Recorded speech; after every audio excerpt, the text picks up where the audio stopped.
सड़क पर किसी के चलने की आहट आई। विपिन चिल्लाया, मैं चोर नहीं हूँ, मैं एक टीचर हूँ। मैं बस तुम्हें अपना स्टूडेंट बनाना चाहता हूँ। और बेवड़ा कहना जरूरी है? सिर्फ चोर नहीं कह सकते।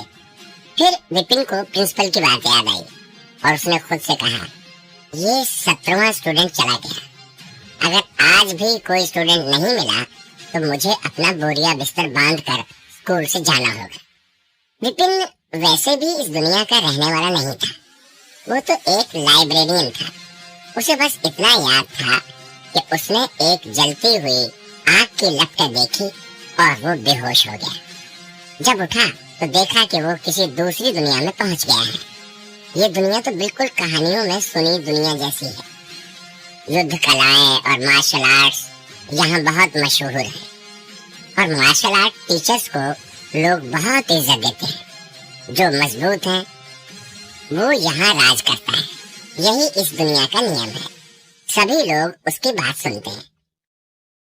इस शरीर में आने के बाद उसे लगा था पहले वो स्कूल का सबसे बेवकूफ स्टूडेंट होगा और शायद वो कभी लड़की भी ना पटा पाए। फिर वो अचानक से टैलेंटेड बनकर लोगों को गलत साबित करेगा और मजे से जिंदगी काटेगा। पर लगता है कुछ गड़बड़ हो गई। वो स्टूडेंट नहीं, गलती से किसी टीचर के शरीर में जा बसा। वो भी स्कूल का सबसे बेकार टीचर। दूसरी टीचरों की क्लास में तो इतने बच्चे थे कि खड़े होने की जगह नहीं मिली थी। वहीं विपिन की क्लास में एक बच्चा भी नहीं था। एक तो उसकी क्लास लेने के लिए बच्चे तैयार नहीं थे और ऊपर से ये लोग उसे चोर और बेवड़ा बना रहे थे। कुछ तो दूर से ही ठरकी कह के भाग जाते थे। गड़बड़ तो आखिर विपिन से ही हो गई थी, क्योंकि जिसके शरीर में वो बस गया था वो स्कूल का सबसे कमजोर टीचर था। उसे किसी की प्रतिभा की कोई समझ नहीं थी। ऊपर से एक स्टूडेंट को उसने ऐसी गलत सलाह दी कि उस बच्चे की अच्छी खासी लड़ने की स्किल खराब हो गई और स्टूडेंट फेल हो गया। ये तो वही बात हो गई जैसे मरीज इलाज के लिए डॉक्टर के पास गया और उल्टे डॉक्टर की वजह से बेचारे उस मरीज की ही मौत हो गई हो। उस घटना के बाद उसकी इज्जत तो मिट्टी में मिल ही गई, साथ ही साथ सभी लोगों की गालियां भी सुननी पड़ रही थी। नए स्टूडेंट विपिन को अपना टीचर बनाना तो दूर, उसकी क्लास में आ भी नहीं रहे थे। शायद ये सोच कर के कहीं उनका हाल भी उस पुराने स्टूडेंट जैसा ना हो जाए। इसी कारण विपिन का स्कूल रिकॉर्ड खराब हो गया था और पिछले साल उससे कोई स्टूडेंट कुछ सीखने नहीं आया। एनुअल टीचर एग्जाम में विपिन का नाम आखिरी नंबर पर था। कम नंबर लाने वाला वो स्कूल का पहला टीचर था, इसलिए वो डिप्रेशन में था। डिप्रेशन की वजह से उसने कई बार शराब पीकर मरने की कोशिश की और उसकी मौत होते ही विपिन को उसका शरीर इस्तेमाल करने का मौका मिल गया। नए साल के शुरू होते ही स्कूल ने उसे नोटिस दे दिया, अगर इस साल उसकी क्लास में एक भी बच्चा नहीं आया तो उसे निकाल दिया जाएगा। आज उसकी क्लास के बाहर से 17 बच्चे गुजर गए। सारे उसका नाम सुनते ही भाग जाते थे, जैसे छोटे बच्चे अपने रिश्तेदारों से दूर भागते हैं। जितना दूर भाग सके उतना दूर। किसी भी तरह इनमें से एक को तो मनाना ही पड़ेगा क्लास लेने के लिए। पर कैसे? वो मानने का कोई तरीका सोच ही रहा था कि एक लड़की उसकी क्लास के दरवाजे पर आई। वो थोड़ी घबराई सी लग रही थी। क्या ये शर्मा सर की क्लास है? दिखने में तो ठीक है, पहनावे से अच्छे घर की लग रही है, इतने प्यार से बात कर रही है। शर्मा सर स्कूल के बेस्ट टीचर हैं। उनकी क्लास में बच्चे तो इतने होते हैं कि पाँव रखने की जगह नहीं होती, फिर भी वो हमेशा डिमांड में रहते हैं। स्टूडेंट्स उनकी क्लास लेने के लिए दूर दूर से आते हैं। विपिन बोला, शर्मा सर की क्लास? अरे मैं ले जाता हूँ ना तुम्हें शर्मा सर की क्लास में। अपनी क्लास में एक बच्चे को खड़ा देख विपिन ने सोचा, कुछ करता हूँ, किसी भी तरह इस लड़की को अपना स्टूडेंट बना लेता हूँ। वो दिमाग पर जोर देकर आज तक सीखे सारे तिकड़म याद करने लगा। फिर बड़े ही आराम से अपनी कुर्सी पर बैठकर एक अलग अंदाज में बोला, तुम शर्मा सर की स्टूडेंट बनना चाहती हो? लड़की ने बड़ी ही उत्सुकता से सिर हिलाया। फिर विपिन ने पूछा, क्यों? लड़की बड़ी ही इज्जत से बोली, मैंने सुना है शर्मा सर इस स्कूल के सबसे अच्छे टीचर हैं। उनके पढ़ाए सारे स्टूडेंट्स होशियार हैं। और उनकी क्लास में एडमिशन मिलना अपने आप में ही एक इनाम है। कहीं सुनी बातें सच हो ये जरूरी तो नहीं। टीचर्स जूते की तरह होते हैं, ये जरूरी नहीं कि सबसे महंगा जूता ही तुम्हारे लिए सबसे अच्छा हो। जरूरी ये है कि वो जूता तुम्हारे पाँव में आता है या नहीं। किसी टीचर की डिमांड कितनी हो, उसके पढ़ाने का तरीका कितना भी अच्छा क्यों ना हो, अगर उसकी सलाह तुम्हारी तकनीक से मिलती जुलती नहीं तो तुम आगे बढ़ना तो दूर, उल्टे तुम्हारी अपनी तकनीक बिगड़ जाएगी। अगर कोई टीचर उतना मशहूर ना भी हो लेकिन तुम्हारी और उसकी तकनीक एक ही हो तो उससे तुम्हें ही फायदा होगा। तुम जल्दी ही अपनी गलतियां सुधार लोगे और तकनीक बेहतर होने से तुम्हें अच्छे नंबर भी मिलेंगे। अच्छा, मैंने अपने बड़े भाई को भी ये कहते हुए सुना है। लड़की ने विपिन की बात पर थोड़ा ध्यान दिया लेकिन फिर उलझन में बोली, लेकिन मुझे नहीं पता कि मुझे किस तरह की तकनीक सूट करेगी। विपिन ने देखा कि लड़की बस मान ही गई है, उसे सिर्फ किसी तरह फालतू सी बातों में लगाए रखना है और अपना स्टूडेंट बना लेना है। ये सोचकर विपिन ने चोरों जैसे अपने चेहरे पर मुस्कान दिखाई, फिर एक लंबी सांस लेकर कहा, शायद किस्मत में हमारी मुलाकात होना लिखा था। एक काम करते हैं, मैं भी इस स्कूल में टीचर हूँ। मैं तुम्हारी क्षमता, तकनीक और स्वभाव देखकर एक अच्छा टीचर चुनने में तुम्हारी मदद करता हूँ। लड़की ने बड़ी खुशी से सिर हिलाया और बोली, क्या वाकई में सर आप मेरी मदद करोगे? उसे बिल्कुल नहीं लगा था कि कोई टीचर जिसे वो बस ऐसे ही मिल गई हो वो इतनी मदद करेगा। विपिन ने बोरियत से लड़की की तरफ देखा और बोला, ठीक है चलो अब अपने तकनीक का एक नमूना दिखाओ। जी सर। हैया। कुछ ही पल में लड़की के पंच से पूरे कमरे में एनर्जी आ गई। जैसे जैसे लड़की मार्शल आर्ट्स पोज देती रही वैसे वैसे एनर्जी उसके चारों तरफ घूमने लगी, और क्योंकि उसकी एनर्जी बिखरने के बजाय लड़की के आसपास ही घूम रही थी, इससे पता चलता है कि उस लड़की का बेसिक ज्ञान बहुत मजबूत है। उसकी एनर्जी शक्तिशाली है लेकिन छुपी हुई है, बस थोड़ी और प्रैक्टिस की जरूरत है। लड़की के रुक जाने पर विपिन ने गर्व से सिर हिलाया और कहा, ठीक है मैं देख सकता हूँ तुम्हारा बेसिक नॉलेज अच्छा है और टैलेंट भी बहुत है तुम्हारे अंदर, और तुमने अपनी प्रैक्टिस पर भी बहुत मेहनत की है। तुम्हारे जैसे जीनियस आजकल कम ही मिलते हैं। बस तुम्हें एक अच्छे टीचर की जरूरत है जो तुम्हारी तकनीक को तराश सके। पृथ्वी ग्रह के भविष्य बताने वालों की तरह उसने भविष्यवाणी की। बड़ी ही चालाकी से उसने ये कहा ताकि सुनने वाले वही समझें जो वे सुनना चाहते हो, और फिर वे चौंक कर सोचेंगे कि विपिन का कहा कितना सटीक था। खासकर तुम्हारी टांगों में कमाल की ताकत है, बिल्कुल एक हाथी जैसे अपनी जगह पर खड़ी, हर पोज उफनती समुद्री लहरों जैसा है, बेहद शक्तिशाली। अगर तुम आगे भी ऐसी ही मेहनत करोगे तो तुम्हारा भविष्य बहुत अच्छा होगा। लड़की ने शक्ति नजर से विपिन को देखा और बोली, टीचर मेरे पैर में तो चोट लगी है, डॉक्टर ने तो कहा कि मेरा एक पैर बेकार हो गया है। विपिन को लगा कि उसका झूठ पकड़ा गया। चोट? लेकिन वो भी जिद्दी था, तो फिर बातें बनाते हुए बोला, तुम्हें क्या लगा मुझे पता नहीं चलेगा? मुझे तो पहले पोज से ही पता चल गया था। मैंने इसलिए पैर के बारे में ऐसा कहा क्योंकि वो कहते हैं ना, तबाही के बाद ही नया जन्म होता है। चोट लगने की वजह से ही तुम्हें अनजाने ही सही एक मौका मिल गया है जो किसी और के पास नहीं है। अगर तुम ठीक से इस मौके का फायदा उठा सकोगी तो तुम्हारा पैर ही तुम्हारी सबसे बड़ी शक्ति बन जाएगा। दूसरे बच्चे सोचते ही रह जाएंगे कि ये सब हो कैसे गया, लेकिन उन्हें कुछ समझ नहीं आएगा। वैसे भी विपिन सिर्फ बातें बना रहा था। अगर बातों से ही वो उस लड़की को अपना स्टूडेंट बना सके तो वो ऐसा ही करेगा। अभी सबसे जरूरी है किसी भी तरह एक स्टूडेंट को उसकी क्लास में दाखिले के लिए मनाना। लड़की खुश होकर बोली, मौका? सर कैसा मौका? चोट के बाद तो उसे हमेशा ऐसा ही लगता था कि वो कभी महान मार्शल आर्ट्स खिलाड़ी नहीं बन सकेगी। उसे खुद पर भरोसा ही नहीं था। उसे क्या पता था कि चोट की वजह से उसे इतना बड़ा मौका मिल जाएगा। विपिन बातें बनाता ही जा रहा था। इस मौके के कारण तुम एक बार में ही सफल हो जाओगे। अपनी एज के स्टूडेंट्स में तुम्हें सबसे आगे निकलने में बिल्कुल मुश्किल नहीं होगी। हालांकि वो सच में बेस्ट स्टूडेंट बन सकती है। ये सुनकर लड़की ने शर्मा कर आगे पूछा, हालांकि क्या सर? विपिन ने गहरी सांस लेकर उदासी से कहा, हालांकि ऐसे टीचर जो इस मौके का सही इस्तेमाल कर सकें, ऐसे टीचर इस स्कूल में कम ही हैं। मुझे मिलाकर सिर्फ 3 ही ऐसे टीचर हैं। बाकी दोनों टीचर ने 3 साल पहले ही बच्चों का दाखिला लेना बंद कर दिया था। इसलिए तुम्हारी सिफारिश करना तो मेरे लिए भी मुश्किल है। दाखिला लेना बंद कर दिया है? लड़की को लगा था चलो कुछ तो अच्छा होगा, पर ये सुनकर वो उदास हो गई। फिर अचानक कुछ याद आने पर बोली, वे दाखिला नहीं ले रहे, पर सर आप तो ले रहे हैं ना? बिल्कुल ले रहा हूँ, बस एक बात है, जैसा कि तुम देख सकती हो, मुझे नाम शोहरत से कोई फर्क नहीं पड़ता और मेरे पास कोई फालतू टाइम नहीं है।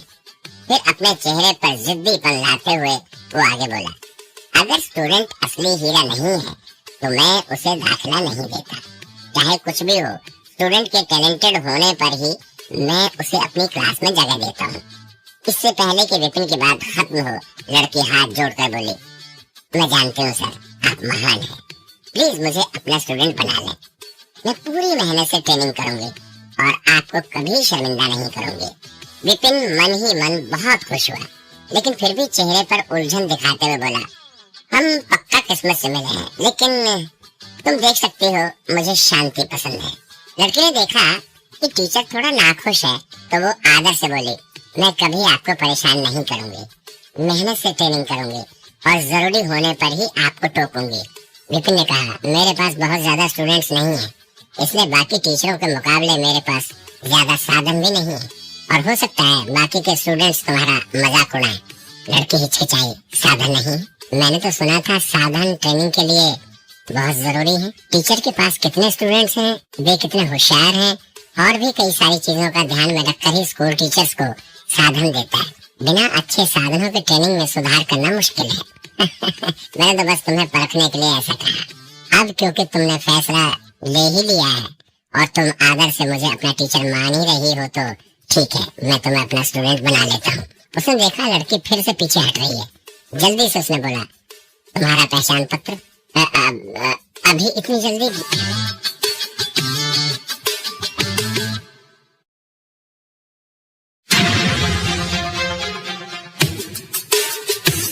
टीचर को एकदम से बदलता देख लड़की हैरान रह गई।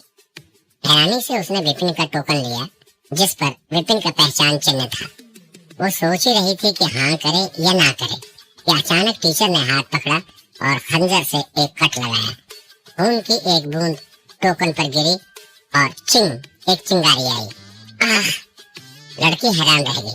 टीचर ने तो कहा था उसे सोचना पड़ेगा, उसे नाम और पैसों से कोई फर्क नहीं पड़ता, फिर सारे काम इतनी जल्दी में क्यों कर रहे हैं?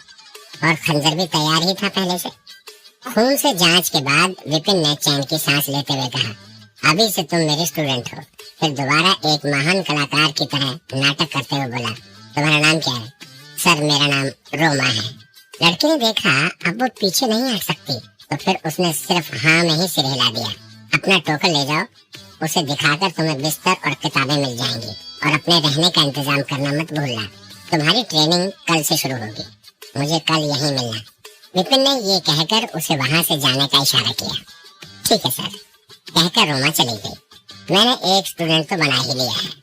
रोमा उसके स्टूडेंट है, ये पक्का करने के बाद विपिन ने चैन की सांस ली और मुस्कुराया। ये बहुत ही मुश्किल काम था। अगर उसने इंटरनेट से एक्टिंग और बातें बनाना ना सीखा होता तो आज एक भी स्टूडेंट को उसकी क्लास लेने के लिए मनाना मुश्किल था। अब एक स्टूडेंट की वजह से वो कम से कम स्कूल से बाहर तो नहीं निकाला जाएगा। एक मुसीबत तो टली। विपिन ने राहत की सांस ली। विपिन ने महसूस किया कि उसका दिल हल्का हो रहा है, जैसे एक बोझ कम हो गया। अगले ही मिनट उसे लगा उसकी आत्मा को शांति मिल गई। उसके दिमाग से डर और स्टूडेंट ना बना पाने का मलाल धीरे धीरे कम होता लगा। शांत, अब मैं तुम्हारे शरीर में हूँ, मैं इसका पूरा ध्यान रखूंगा और तुम्हारी जगह आराम से जीऊंगा। पहले वाले विपिन ने जान इसलिए दी क्योंकि वो स्टूडेंट्स को अपनी क्लास में लेने के लिए नहीं मना पाया था, इसलिए मरते वक्त भी उसे अफसोस था। अब जब एक स्टूडेंट क्लास में आ गया है तो उसका आखिरी अफसोस भी चला गया। उसके जाते ही विपिन को इस शरीर पर पूरा कंट्रोल मिल गया। शरीर का पूरा कंट्रोल मिलते ही विपिन ने सोचा क्यों ना कुछ और स्टूडेंट्स को दाखिला दे दिया जाए, लेकिन अचानक से उसके दिमाग में झटका लगा और पुरानी घंटियों की आवाजें सुनाई देने लगी। स्वर्ग और पृथ्वी बहुत भयानक है, सभी को जानवरों की तरह इस्तेमाल किया जाता है। सूरज ढलता है और चांद छुप जाता है। आकाश में कुछ अजीब नजर आता है। अलग अलग कहावतें सुनाई दे रही हैं। विपिन बहुत खुश हुआ। फिर उसके दिमाग में एक आलीशान महल की छवि बनी। उस पर कुछ अक्षर रोशनी में चमक रहे थे। स्वर्ग का संग्रहालय। वो दरवाजा खोलकर अंदर गया।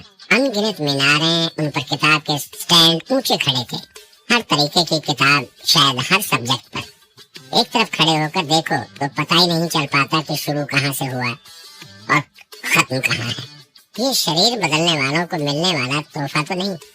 लाइब्रेरी, मुझे लाइब्रेरी मिली है।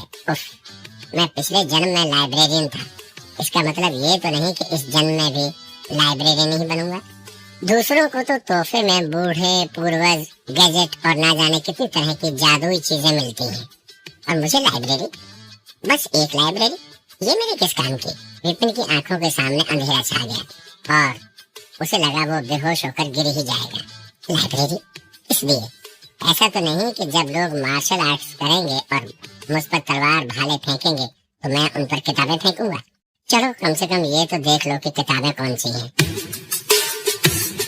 ये सोचकर विपिन आगे बढ़ा। बेचैनी में विपिन ने एक किताब उठाने के लिए हाथ आगे बढ़ाया ताकि ये तो पता चले कि लाइब्रेरी क्यों दी गई है उसे। लेकिन किताब की जगह उसके हाथ कुछ नहीं आया। कितनी भी कोशिश करने पर वो कोई किताब नहीं उठा पाया। क्या ये कोई खेल है या फिर किसी तरह का चक्रव्यूह? मुझे लाइब्रेरी दे दी लेकिन मैं कोई किताब नहीं ले सकता, ना कुछ पढ़ सकता हूँ। आखिर चाहते क्या हो? विपिन को कुछ समझ में ही नहीं आ रहा था। क्या करे, क्या बोले?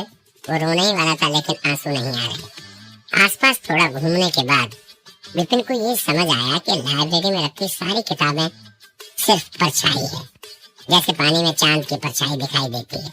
उसे देख तो सकते हैं लेकिन छूना या पकड़ना नामुमकिन। फिर कुछ ना कर पाने की वजह से उसका इंटरेस्ट चला जाता है और वो वापस अपने दिमाग से बाहर दुनिया में आ जाता है। लंच टाइम हो गया। लंच के बाद फिर एक दो स्टूडेंट्स को अपनी क्लास लेने के लिए कैसे मनाना है ये सोचूंगा। उसने खिड़की के बाहर देखा। लगता है 12 बज गए। आज सुबह से आए 18 स्टूडेंट्स में से वो सिर्फ एक को ही अपना स्टूडेंट बना पाया है। उसका सक्सेस रेट वाकई बहुत कम है। दोपहर को इसी तरीके से काम नहीं चलेगा। चाहे कुछ हो जाए उसे और स्टूडेंट्स लेने ही होंगे। आखिर वो एक एडवांस दुनिया से आया है।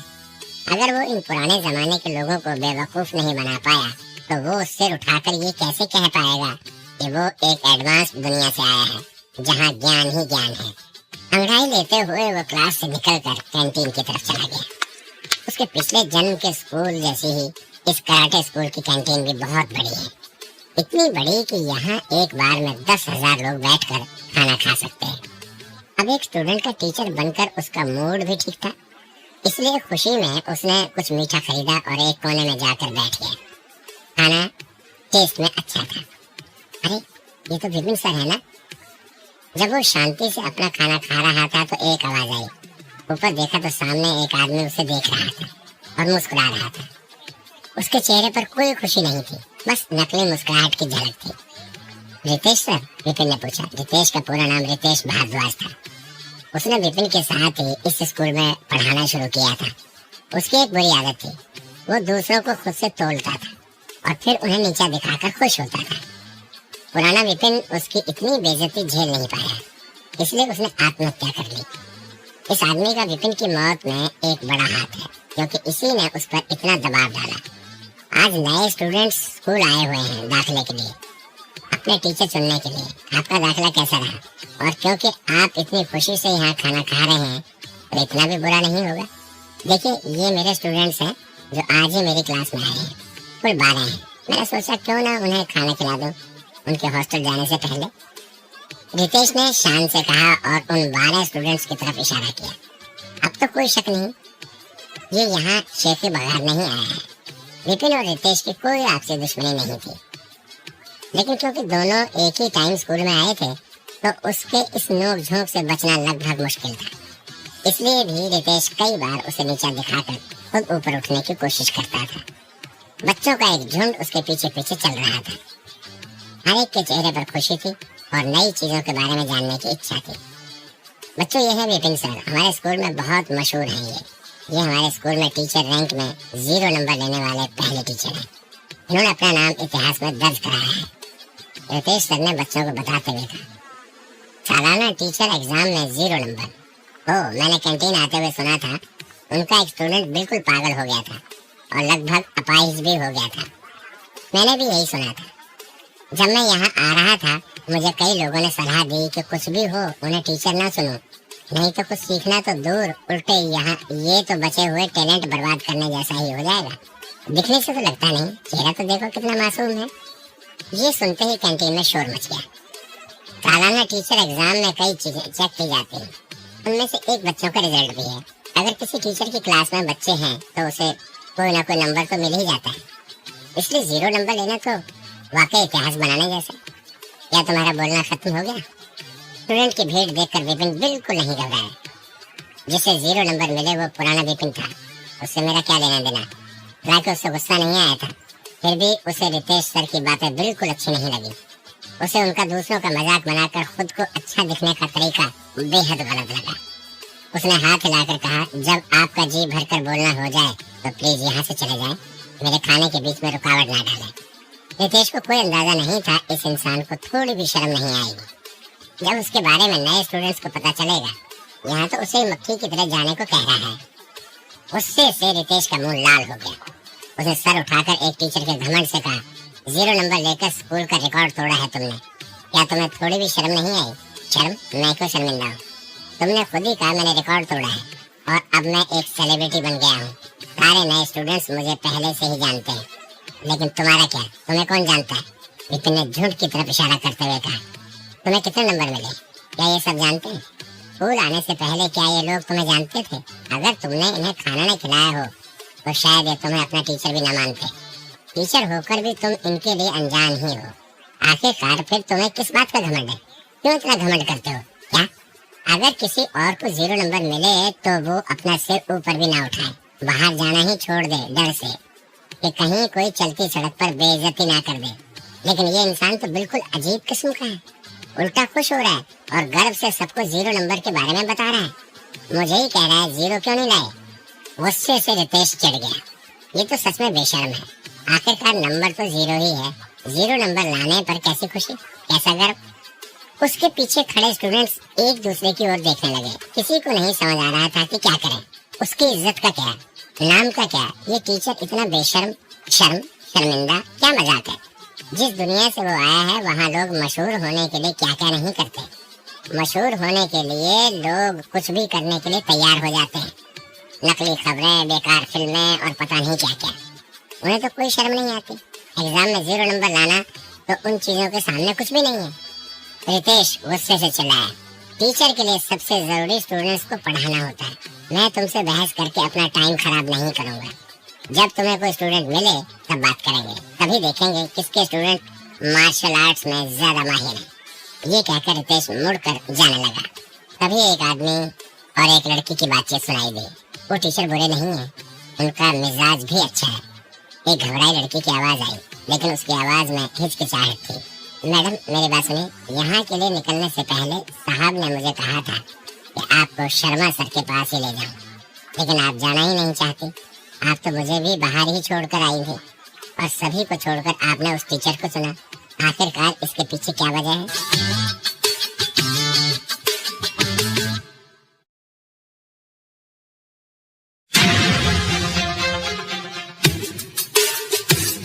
एक बूढ़े आदमी की आवाज सुनाई दे रही थी।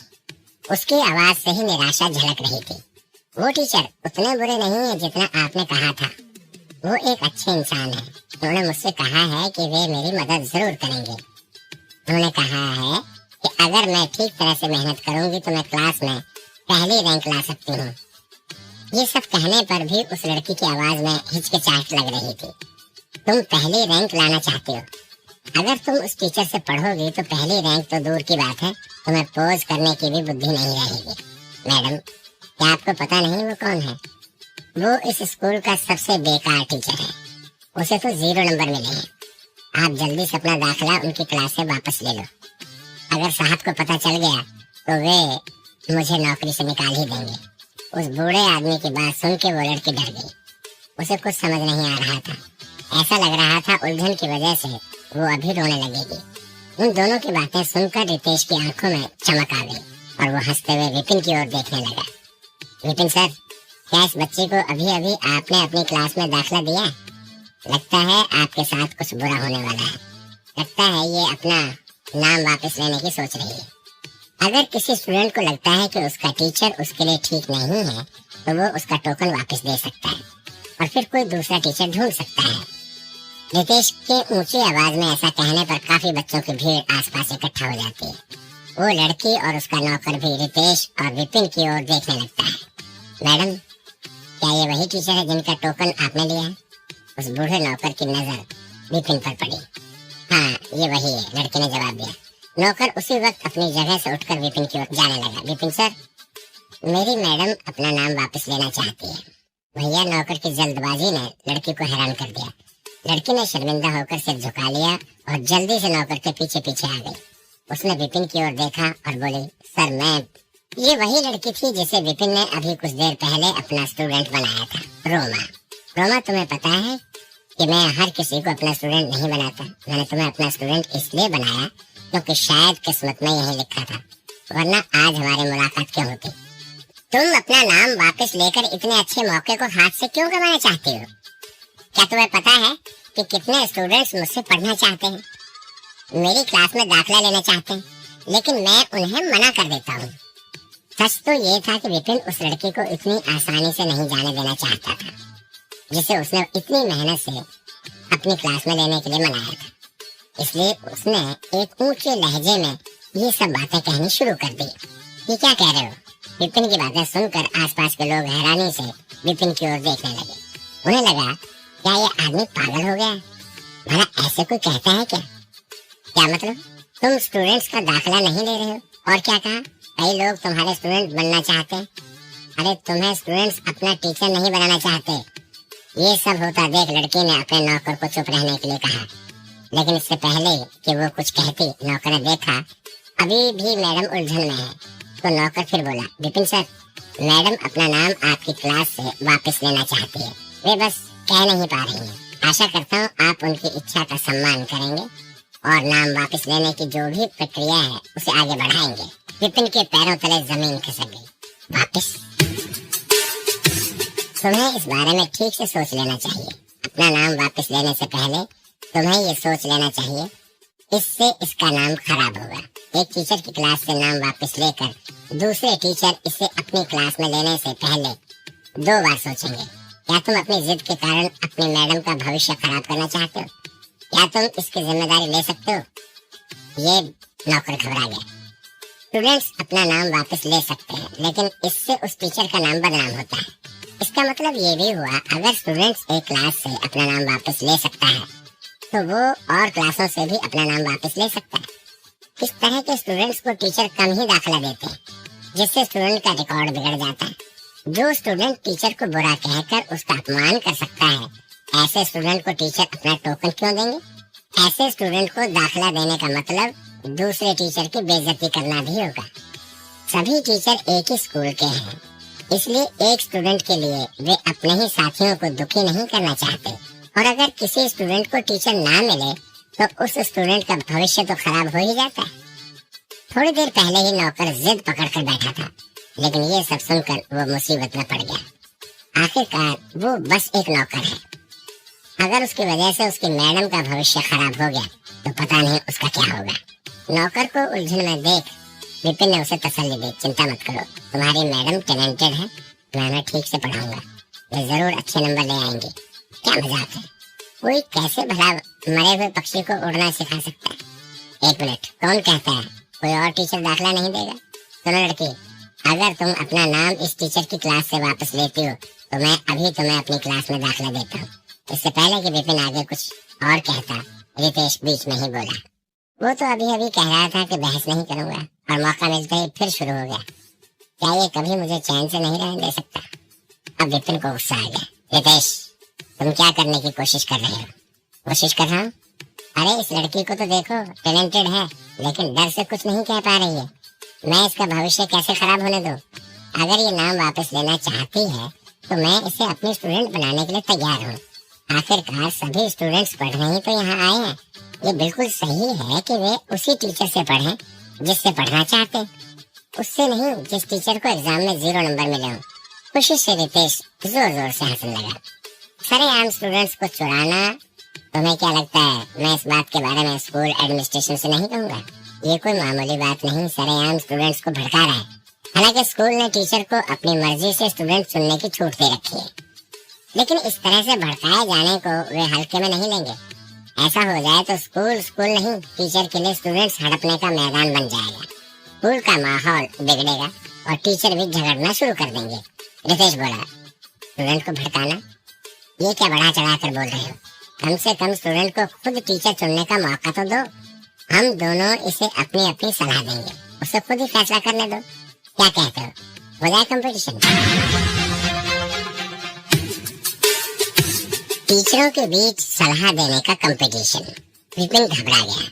उसके पास पुराने विपिन की याददाश्त तो थी, लेकिन उसे उन यादों को इस्तेमाल करना नहीं आता था। ज्यादा से ज्यादा उसे टेक्निक के नाम पता थे, बस पुराने विपिन को बस नाम बताने ही आते थे, उनके बारे में कुछ पता नहीं था। जब उसे ही नहीं पता था तो नए विपिन को कैसे पता होगा? ऊपर से सलाह देना, वो पक्का रितेश से हार जाएगा। रितेश को टेक्निक के बारे में उससे तो ज्यादा ही पता होगा। क्या हुआ, चैलेंज मारने से डर गया? ये तो नियमों में साफ लिखा है, टीचर आपस में चैलेंज कर सकते हैं ताकि स्टूडेंट्स सही चुनाव कर सकें। इसे तो भड़काना नहीं कहते ना? रितेश हंसते हुए बोला। उसने अपनी शर्ट की बाजू ऊपर की और ऐसे खड़ा हो गया मानो चैलेंज ही जीत गया हो। स्टूडेंट्स को हम किस चीज पर सलाह देंगे? विपिन को समझ आ गया था, अगर आज उसने इस मामले को ठीक तरह से नहीं सुलझाया तो उसका इकलौता स्टूडेंट तो वापस चला ही जाएगा और कोई उसका नया स्टूडेंट फिर कभी नहीं बनेगा। टीचर स्टूडेंट्स को उनके मार्शल आर्ट्स के बारे में कई सलाह दे सकते थे, उनके टैलेंट पर, टेक्निक पर, गलतियों पर, और क्योंकि हर टीचर का टेक्निक अलग अलग है इसलिए उनकी सलाह भी अलग होगी। चलो एक काम करते हैं, क्योंकि सारे स्टूडेंट्स नए हैं, ना इन्हें हम जानते हैं ना ये हमें जानते हैं, हम इन्हें अपने अपने पंच पोज दिखाने के लिए कहते हैं। फिर हम उनकी गलतियों पर उन्हें सलाह देंगे और उन्हें कैसे ठीक करना है ये बताएंगे। उसके बाद फिर पोज करने के लिए कहेंगे। जिसकी सलाह से स्टूडेंट को ज्यादा फायदा होगा वो जीत जाएगा, ठीक है? रितेश कभी इस तरह से स्कूल के दूसरे टीचर को चैलेंज ना करता, लेकिन उसे पता था विपिन को सलाह देना नहीं आता, इसलिए उसे भरोसा था वो विपिन से अच्छी सलाह देगा ही। विपिन घबरा गया। तुम चैलेंज लड़ने से डर तो नहीं गए? अभी तो कह रहे थे कि तुम ही स्टूडेंट्स को दाखिला नहीं देते। अगर वाकई तुम इतने अच्छे टीचर हो तो साबित करो, इस मासूम लड़की का भविष्य तो खराब मत करो। रितेश ने उसे उकसाने की कोशिश की। ठीक है, विपिन ने आस पास देखते हुए कहा। वैसे भी ज्यादा से ज्यादा क्या होगा, वो हार जाएगा, मर तो नहीं जाएगा ना। अगर उसने चैलेंज नहीं लड़ा तो उसका इकलौता स्टूडेंट भी नाम वापस ले लेगा। अब कोई और रास्ता नहीं बचा है। अगर उसे कुछ याद नहीं भी आया तो वो कुछ इधर उधर की बातें करके निकलने की कोशिश करेगा। शर्मनाक है तो क्या हुआ, वो इतनी आसानी से पीछे नहीं हटेगा। रितेश सर और विपिन सर चैलेंज लड़ रहे हैं, इन दोनों में से कौन जीतेगा? ये तो वही है, इसी को 0 नंबर मिले थे, ये फिर भी चैलेंज लड़ रहा है। सच में क्या इसे और बेइज्जत होना है? चैलेंज की बात सुनकर स्टूडेंट्स की भीड़ खाना बीच में छोड़कर दोनों की ओर देखने के लिए लग गई। आज दाखिले का दिन था। कई लोगों ने 0 नंबर वाले टीचर के बारे में सुना था, पर कोई उससे मिला नहीं था। सभी जानना चाहते थे कौन जीतेगा। नियमों के हिसाब से तुम मेरे स्टूडेंट को सलाह दोगे और मैं तुम्हारे। स्टूडेंट्स को इकट्ठा होते देख रितेश को और जोश आ गया और वो खुलकर मुस्कुराया। चैलेंज समान हो इसलिए टीचर को अपने स्टूडेंट को सलाह देना मना है, ताकि नकल की गुंजाइश ना रहे।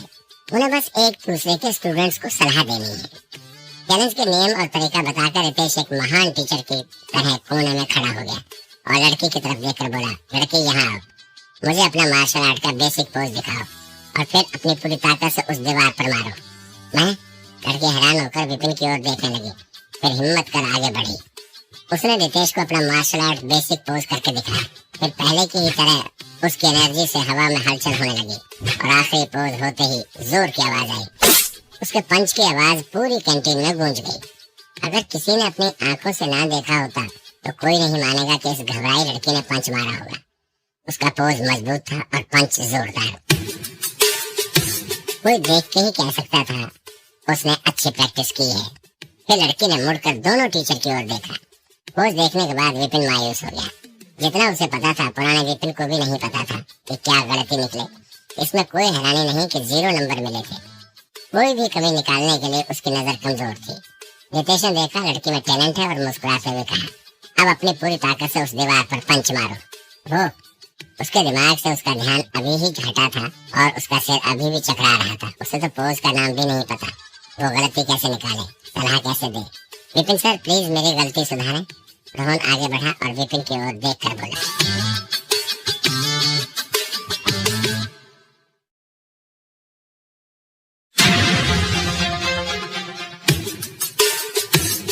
एक तरफ से रोमा उसे देख रही थी। वो भी जानना चाहती थी कि जिस एक्सपर्ट से वो अभी अभी मिली थी वो रोहन को कैसे सलाह देगा। सबकी नजरें उस पर थी। अगर उसने कुछ ना कहा तो उसका मजाक बन जाएगा। वो कुछ बहाना बनाने ही वाला था कि अचानक उसे किताब में लिखी गलतियां याद आने लगी।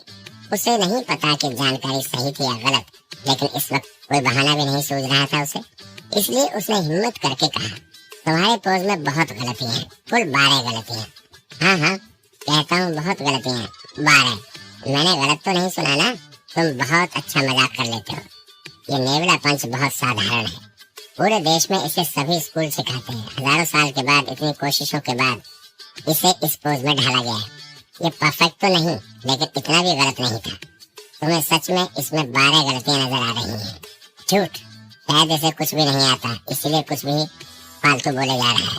पहले स्टूडेंट्स उसकी बात पर चर्चा कर रहे थे, लेकिन जैसे ही उसने कुछ बोलने के लिए अपना मुंह खोला तभी जोर जोर से हंसने लगे। नेवला पंच सबसे बेसिक पोज में एक था। अगर कोई मार्शल आर्ट सीख रहा है तो उसे नेवला पंच सीखना जरूरी था। वो इतना शक्तिशाली तो नहीं था, लेकिन हजारों सालों तक एक्सपर्ट्स ने उसे ठीक करने की कोशिश की थी, इसलिए उसमें सबसे कम गलतियां थी। लोग तो उसे परफेक्ट पंच भी कहते हैं। ऐसे पोज में ये आदमी 12 गलतियां निकालता है, ये कैसा मजाक है। 0 नंबर की बात ना भी सोचें तो पोज बनाने वाला इसमें 12 गलतियां नहीं निकाल पाएगा। ओह विपिन सर, आप सच में एक्सपर्ट हैं। नेवला पंच में 12 गलतियां, हमें भी तो बताएं। रितेश को नहीं लगा था कि विपिन ये सब कह देगा, लेकिन अब मौका मिलते ही उसने जोश में आकर विपिन को शर्मिंदा करने की कोशिश की। यही वक्त था अपने जोश को ताकत में बदलने का। ये सब सुनकर भी विपिन ने अपने मन का डर चेहरे पर नहीं आने दिया। उसे क्या पता था कि रोहन ऐसा पोज करेगा जिसके बारे में सबको पता हो। पुराने विपिन को जरूर पता होगा, लेकिन क्योंकि वो अभी अभी इस शरीर में आया था इसलिए याद ठीक से नहीं आ रहा था। लेकिन वो दूसरी दुनिया का है जहाँ जानकारी की कमी नहीं है। उसे शर्मिंदा करना इतना आसान नहीं। हिम्मत करके वो फिर बोला, भरोसा नहीं हो रहा है?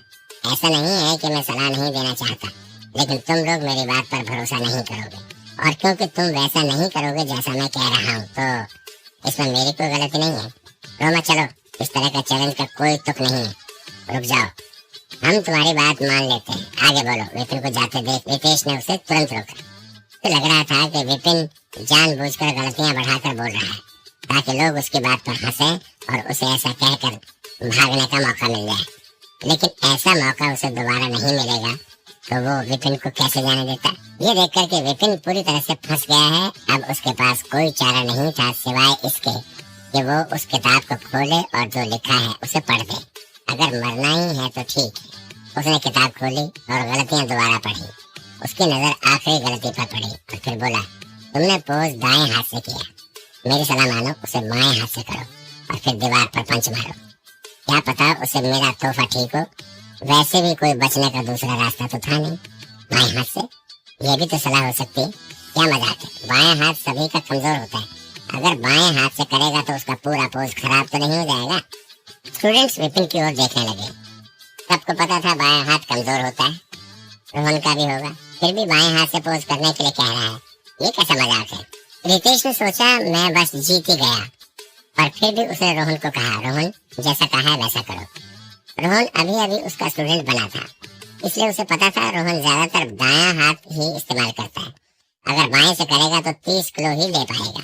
जब कोई स्टूडेंट 62 से सलाह लेने के बाद 30 किलो पर आएगा तो विपिन तो पूरा बदनाम हो जाएगा। फिर देखेंगे कैसे वो स्कूल आ पाएगा। रोहन भी हंसकर बोला ठीक है और फिर से पोज बनाया। उसे पता था कि उसका बायां हाथ कमजोर है और बाएं हाथ से पंच क्या मजाक है। नेवला पंच वो बचपन से कर रहा है। उसने दाएं से ही करा है लेकिन वो जल्दी ही बाएं से करना भी सीख गया। पोज से एनर्जी तो आई लेकिन पहले से कम लग रही थी। विपिन घबराहट में था, कहीं मेरा तोहफा झूठा तो नहीं। बाकी लोगों को तोहफे में पूर्वजों की सलाह मिलती है या कोई पावर। अगर वो सही इस्तेमाल कर सके तो उन्हें कोई मुश्किल नहीं होती। लेकिन उसे तो किताबें मिली। अगर किताब का लिखा गलत है तो पक्का स्कूल से निकाला जाएगा। भैया जल्दी ही पोज खत्म हुआ। रोहन ने दीवार के पास जाकर बाएं हाथ से पंच मारा। हार नंबर आए 1। मैं तो सोच रहा था 30 होगा। 1 लिखा देख रितेश हंसने लगा, लेकिन इससे पहले वो अपनी बात खत्म करता शब्द उसके गले में अटक गए। उसे अपनी आंखों पर भरोसा नहीं हो रहा था। 123, 1 2 3, 123 किलो। पहली बार 62 किलो और दूसरी बार बढ़कर 123 किलो। ये तो दोगुना हो गया, मतलब 100% की बढ़ोतरी। क्या सच में स्कूल के सबसे अच्छे टीचर भी अपनी पहली सलाह में ऐसा शायद ना कर सके। रोहन को भी विश्वास नहीं हो रहा था। क्या ये मैंने किया? वो दीवार की तरफ देखता ही रह गया। उसे पता था कि वो ज्यादातर अपना दायां हाथ इस्तेमाल करता है, लेकिन उसे सोचा भी नहीं था कि उसके बाएं हाथ में इतनी ताकत होगी। लेकिन ये दुगनी ताकत वो सपने में भी नहीं सोच सकता था। बाकी स्टूडेंट्स भी अवाक रह गए। विपिन का तो दिल किया कि खुशी से उछल पड़े। लाइब्रेरी की जानकारी सच है। किसी भी इंसान का टैलेंट और कमियां जानना और फिर उसे सही तरह से इस्तेमाल करना कई दुनिया में घूम सकने वाले किसी भी इंसान के लिए ऐसा तोहफा मिलना तो किसी स्वर्ग से कम नहीं है। विपिन हंसते हुए बोला, तो अब क्या कहते हो? तुम्हारी सलाह से 20% बढ़ोतरी हुई और मेरी सलाह से 100%। रितेश सर अब क्या कहना चाहते हो? रितेश का मुंह लाल हो गया और वो कुछ भी बोल नहीं पा रहा था। उसे तो ये चैलेंज विपिन को शर्मिंदा करने के लिए रखा था, लेकिन यहाँ तो उसे खुद शर्मिंदा होना पड़ रहा है। फिर उसने अपनी जेब से एक टोकन निकाला, अपनी उंगली पर एक कट लगाकर खून की एक बूंद उस टोकन पर डाली और रोहन को देते हुए कहा, रोहन मैं तुम्हें अपनी क्लास से छूट देता हूँ। अब तुम विपिन सर को अपना टीचर बना सकते हो। ऐसा कहकर वो विपिन की ओर मुड़ा और गुस्से से बोला, तुम्हें इतना खुश होने की कोई जरूरत नहीं है। इस बार किस्मत ने तुम्हारा साथ दे दिया, लेकिन अगली बार चैलेंज में मैं तुम्हें हरा कर ही रहूंगा। इतना बोलकर वो वहाँ से चला गया। इस बार न सिर्फ उसे शर्मिंदा होना पड़ा बल्कि एक स्टूडेंट को भी खोना पड़ा। विपिन से हारना अपने मुंह पर तमाचा मारने जैसा है। दूसरे टीचरों से हारना एक अलग बात है, लेकिन 0 नंबर वाले टीचर से हारना। टीचर रितेश को जाता देख रोहन का सिर झुक गया। माना कि एक बार की सलाह से उसका पंच सुधर गया, लेकिन वो भी यही मानता था कि ऐसा सिर्फ विपिन की किस्मत अच्छी होने के कारण हुआ। विपिन को असल में कुछ नहीं आता है। बढ़िया, तो अब तुम मेरे स्टूडेंट हो, जल्दी करो अपना पहचान पत्र निकालो। विपिन को कोई फर्क नहीं पड़ता कि रोहन क्या सोच रहा है। वो अभी भी चैलेंज में एक स्टूडेंट को जीतने की खुशी मना रहा था। उसने बड़े ही गर्व से अपना टोकन रोहन की ओर उछाला। हालांकि रोहन विपिन को अपना टीचर नहीं बनाना चाहता था, लेकिन उसे पता था कि उसे चैलेंज के रिजल्ट का सम्मान करना ही पड़ेगा। अगर उसने विपिन को अपना टीचर नहीं बनाया तो कोई और टीचर उसे अपना स्टूडेंट नहीं बनाएगा। इसलिए उसने चुपचाप उस टोकन पर अपने खून से निशान बनाया। कल से तुम्हारी ट्रेनिंग शुरू हो जाएगी, विपिन बोला। पहचान पत्र लेने के बाद विपिन ने और कुछ कहने की जरूरत नहीं समझी और वो कैंटीन से बाहर चला गया। अपनी क्लास में वापस आकर विपिन ने अपने दिमाग में बनी लाइब्रेरी की परछाई को थोड़ा और टटोलने की सोची। कुछ देर जांच के बाद उसे समझ आया कि जब भी कोई उसके सामने अपना टैलेंट दिखाएगा तभी उस स्टूडेंट की जानकारी एक किताब के रूप में उसके सामने आ जाएगी। इस बार तो मेरी किस्मत ही खुल गई है। इस लाइब्रेरी की मदद से वो किसी की भी जानकारी पहली मुलाकात पर ही जान जाएगा और फिर 0 नंबर आने की नौबत कभी नहीं आएगी। ऐसा सोचकर उसका दिल खुशी से भर गया और अब वो अपने भविष्य के लिए बेहद उत्सुक था। क्या तुमने सुना? रितेश सर और विपिन सर में अभी चैलेंज हुआ था। वही विपिन सर जिन्हें 0 नंबर मिले थे। चैलेंज तो पक्का विपिन सर ही हारे होंगे। कमाल की बात तो यह है कि ऐसा बिल्कुल नहीं हुआ। विपिन सर जीत गए। उन्होंने तो बस कुछ अजीब सी सलाह दी जिससे रितेश सर के स्टूडेंट के पंच की पावर 100% बढ़ गई। 100%? पहली सलाह में?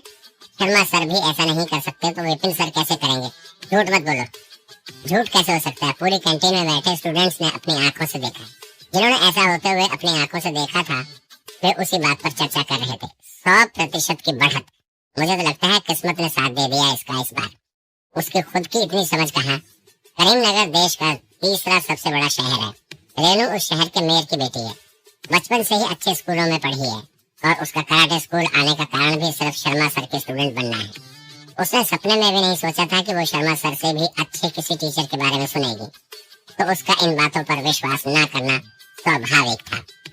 किस्मत, मुझे नहीं लगता कि सिर्फ किस्मत के सहारे कोई 100% की बढ़ोतरी कर सकता है।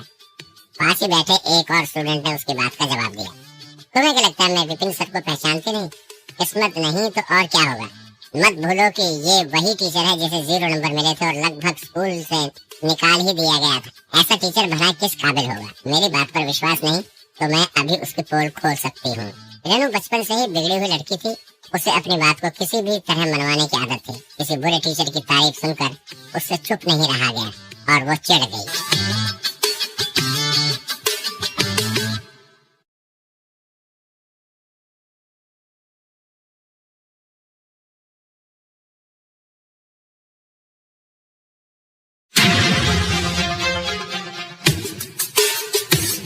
ठीक है, हम भी जानना चाहते हैं कि वो टीचर वाकई में कैसा है। वे तीनों उसी वक्त उठकर कैंटीन से बाहर चले गए। थोड़ा पूछताछ कर उन्होंने विपिन की क्लास ढूंढ ली और बिना इजाजत के अंदर चल दिए। क्या आप ही विपिन सर हैं? क्लास में घुसते ही उन्होंने देखा एक आदमी कुर्सी पर बैठा मुस्कुरा रहा है। देखने में तो टीचर जैसा नहीं लगता, कम से कम अच्छे टीचर जैसा तो नहीं।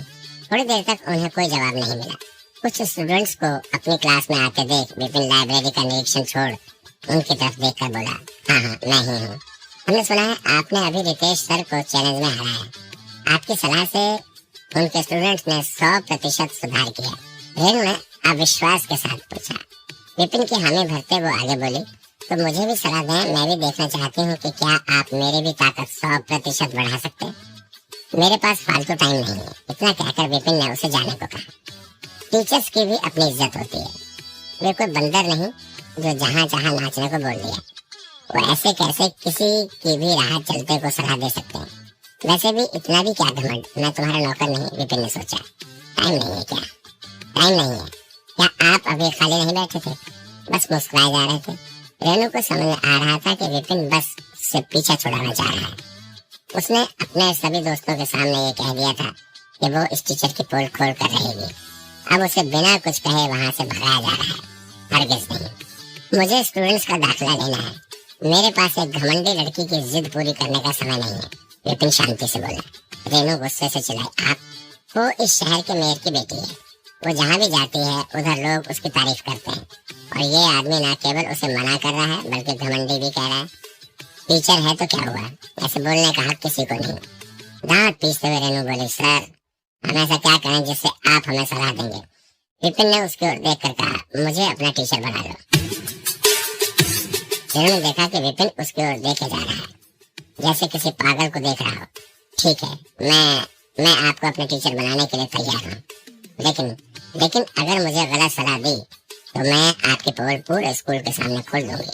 रेनू ये क्या कर रही हो? अगर तुमने इसे अपना टीचर बना लिया तो तुम शर्मा सर के स्टूडेंट नहीं बन पाओगे। बाकी दोनों स्टूडेंट्स रेनू की बात सुनकर चिल्लाए। उन्होंने उसे रोकने की कोशिश की।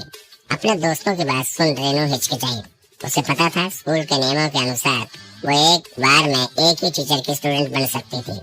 दूसरे टीचर का स्टूडेंट बनने से पहले उसे पहले टीचर की क्लास से अपना नाम वापस लेना पड़ेगा। लेकिन ये भी जरूरी नहीं कि दूसरा टीचर उसे अपने स्टूडेंट बनाए। शर्मा सर जैसे टीचर तो ऐसा कभी नहीं करेंगे। विपिन ने उकसाया, रुक क्यों गई? हिम्मत नहीं है तो जल्दी करो और जाओ यहाँ से। मेरा काम मत रोको, मुझे और स्टूडेंट्स का दाखिला लेना है। विपिन की बात सुन रेनू गुस्से से बोली, किसने कहा हिम्मत नहीं है? मैं आपको अपना टीचर मानती हूँ, आप मुझे दाखिल कर लें। विपिन ने फिर उसे भगाने की कोशिश की। तुम्हारा व्यवहार ठीक नहीं है, तुमने बहुत गुस्सा और घमंड है। मैं तुम्हें अपनी स्टूडेंट नहीं बनाना चाहता। वो चाहता था कि उसे रोमा की तरह ही सभ्य और शांत स्टूडेंट्स मिले जो उसकी बात चुपचाप मान ले। लेकिन रेनू तो लड़ती रहती है, उसकी हर बात में गलतियां ढूंढती है। अगर उसके पास ऐसे स्टूडेंट्स ना ही हों तो ही अच्छा है। रेनू को लगा था कि उसकी इतनी मिनटों के बाद विपिन को उसे स्टूडेंट बनाने में कोई दिक्कत नहीं होगी। ये तो अब भी मना कर रहे थे। रेनू का गुस्सा 7वें आसमान पर चढ़ गया। वो तो उसका झूठ पकड़ने आई थी। और अगर वो अब यहाँ से गई तो खुद गलत साबित हो जाएगी। शायद विपिन जानबूझकर उसे भगाने की कोशिश कर रहा है ताकि उसका झूठ ना पकड़ा जाए। वो ऐसा कभी नहीं होने देगी। ओह ठीक है, तो इस बार वो अपनी गलती मान लेगी, लेकिन मौका मिलते ही उसके झूठ को पूरे स्कूल के सामने लाकर रहेगी। इतना सोचकर वो शांत हुई और मुस्कुराकर विपिन से बोली, सर नाराज मत होइए, मैं अपनी गलती मानती हूँ, माफ कर दीजिए। मैं सच में आपकी स्टूडेंट बनना चाहती हूँ, प्लीज मुझे अपनी स्टूडेंट बना लें। रेनू की बात सुन विपिन बोला, बहुत अच्छे, मैं तुम्हें स्टूडेंट बनाने के लिए तैयार हूँ, लेकिन तुम्हें कुछ काम करना होगा। तुम्हें इस कमरे की सफाई करनी पड़ेगी, मुझे धूल का एक कण भी ना दिखाई दे। फिर तुम्हें बाथरूम साफ करना होगा और पोछा भी लगाना पड़ेगा। मैं तुम्हारा काम देखूंगा, अगर मुझे ठीक लगा तो मैं तुम्हें स्टूडेंट बना लूंगा। ये आप क्या कह रहे हैं? रेनू गुस्से से चिल्लाई। वो एक मेयर की बेटी है, बचपन से उसके घर पर नौकर है, उसे कभी कोई काम करने की जरूरत नहीं पड़ी, और ये मुझे सफाई करने के लिए कह रहा है। मैं बाथरूम साफ करूं, पोछा लगाऊं, इसका दिमाग खराब तो नहीं हो गया? विपिन ने फिर कहा, अगर तुम इतना छोटा सा काम नहीं कर सकती तो तुम जा सकती हो, मुझे कोई आलसी और कामचोर स्टूडेंट नहीं चाहिए। तुम्हें क्या लगा मेरे साथ खेल खेलोगे? मुझे बेवकूफ बनाने के लिए तुम अभी बहुत छोटी हो। किसने कहा मैं कामचोर हूँ? मैं अभी सफाई कर देता हूँ, रेनू चीखी। वो झाड़ू से कमरे में सफाई करने लगे। रेनू छोड़ो ना, चलते हैं, मुझे तो लग रहा है ये बस तुम्हारे लिए चीजें मुश्किल कर रहा है और सच में इसे कुछ नहीं आता। मेयर की बेटी को सफाई करते देख उसके दोस्त बोले, ये सब देख कर वे हैरान भी थे और इसलिए वे उसे रोकने लगे।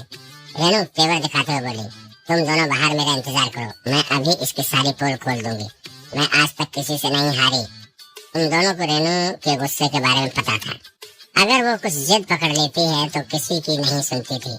थोड़ी देर सोचने पर उन्हें एक उपाय सूझा। रेनू का नौकर भी तो साथ आया था, उसे इस बारे में बता देते हैं। जब उसे पता चलेगा कि एक 0 नंबर वाला टीचर रेनू से ऐसे काम करा रहा है तो वो जरूर इसे रोकेगा। चलो उसे ढूंढते हैं। उसके दोस्त वहाँ से चले गए। रेनू का जिद्दीपन किसी भी दूसरे अमीर घर की लड़की जैसा ही था। कभी कोई काम ना करने के बाद भी उसने ठान लिया था कि वो काम करेगी। जल्दी से उसने कमरे की सफाई की और फिर बाथरूम भी चमका दिया। विपिन ने ये सब देखकर तारीफ की, बहुत अच्छे, अब तो आप खुश है ना? अब तो मुझे स्टूडेंट बना लें। रेनू ने गुस्सा काबू करते हुए कहा। उसका तो मन कर रहा था कि इस आदमी को पंच मारे। उसने खुद को बड़ी ही मुश्किल से रोका। रेनू की गुस्से भरी नजरों को नजरअंदाज करते हुए विपिन ने कहा, अपना पहचान पत्र लाओ। उसका पहचान पत्र लेकर विपिन ने उसकी तरफ एक टोकन उछाला, फिर एक गहरी सांस लेकर टोकन पर खून की एक बूंद डाल दी। रेनू की इच्छा पूरी होने ही वाली थी। अब उसे बस इस आदमी के असली चेहरे को सबके सामने लाना था। उसने बड़ी मुश्किल से अपनी खुशी छुपाई और शांत दिखते हुए बोली, मैं अब आपके स्टूडेंट हूँ, क्या मुझे कुछ सलाह देंगे? अपने पोज दिखाओ ताकि मुझे पता चले तुम्हें कितना आता है। विपिन बोला, जी सर। बिना एक शब्द और कहे रेनू ने सिर झुकाया और फिर थोड़ी पीछे जाकर अपने कराटे पोज बनाने लगी। हो अय्या। हवा चलने लगी। उसके पोज में स्थिरता थी और ताकत साफ झलक रही थी। वो रोमा से ज्यादा शक्तिशाली लग रही थी। एक बार देखकर ही पता चल जाता था कि उसने इसमें काफी मेहनत की होगी। विपिन उसकी ओर देख तो रहा था, लेकिन उसका ध्यान स्वर्ग की लाइब्रेरी पर था। जैसा कि अंदेशा था, एक किताब उड़कर उसके हाथ में आ गई। उस पर रेनू का नाम लिखा था, रेनू मेयर की बेटी, लड़ाकू लेवल 1, तकनीक समुद्री ड्रैगन, कमियां 27। एक गुस्सा जल्दी आता है। ये कमी तकनीक के बिल्कुल विपरीत है।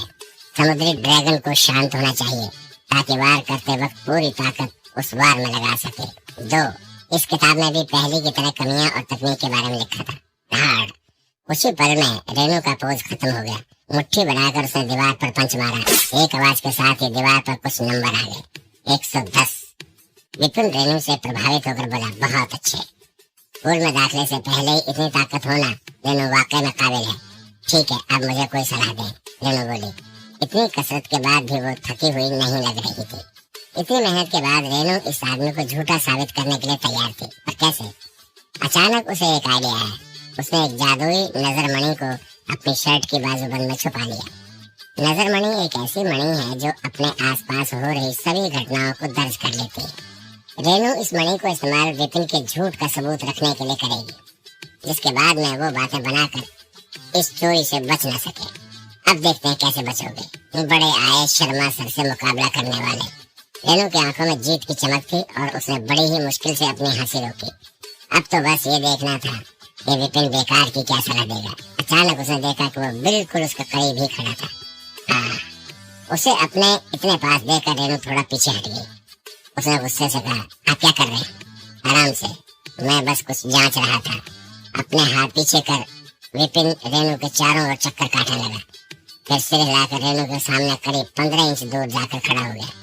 रेणु को कुछ समझ नहीं आ रहा था वो ऐसा क्यों कर रहा है। फिर विपिन धीरे से बोला, तुम बीमार हो? उसकी बात सुनकर रेणु लगभग बेहोश ही हो गई, लेकिन धीरे रखकर बोली, तुम बीमार होंगे? तुम्हारा पूरा खानदान बीमार होगा। ये आदमी पागल तो नहीं है? ये आदमी तो उसे भी पागल कर देगा। मैंने अभी इसे पोज करके दिखाए, शक्तिशाली पोज, और सलाह देने के बजाय ये मुझे बीमार कह रहा है। तुम मुझे भला बुरा क्यों बोल रही हो? विपिन हैरानी से बोला। फिर उसे समझ आया कि उसकी बात को रेणु दूसरे नजरिए से देख रही है। फिर वो हंसते हुए बोला, मैं तो बस इतना कह रहा हूँ कि तुम्हारा शरीर बीमार है, मैं तुम्हारा मजाक नहीं उड़ा रहा हूँ। रेणु ने कड़क आवाज में कहा, मैं बीमार नहीं हूँ, मुझे तो लग रहा है तुम बीमार हो, तुम्हारा दिमाग खराब हो गया। उसमें एक शेर की जैसी ताकत है, उसका एक पंच 100 किलो से ज्यादा है, तो पूरा विश्वास है कि वो बीमार नहीं है। मेरी बात पहले पूरी सुनो। क्या कभी कभी तुम्हारी छाती में पसलियों के पीछे दर्द नहीं होता? खासकर पूर्णिमा की रात को जब हल्की हवा चल रही हो, तुम्हारे शरीर पर लाल रंग की एक झलक आ जाती है।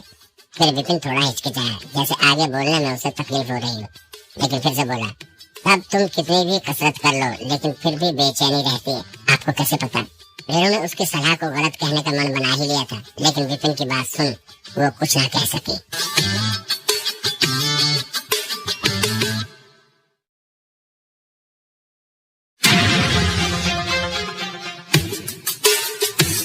ऐसा नहीं था कि वो कुछ गलत कह रहा था, वो तो बिल्कुल सच कह रहा था।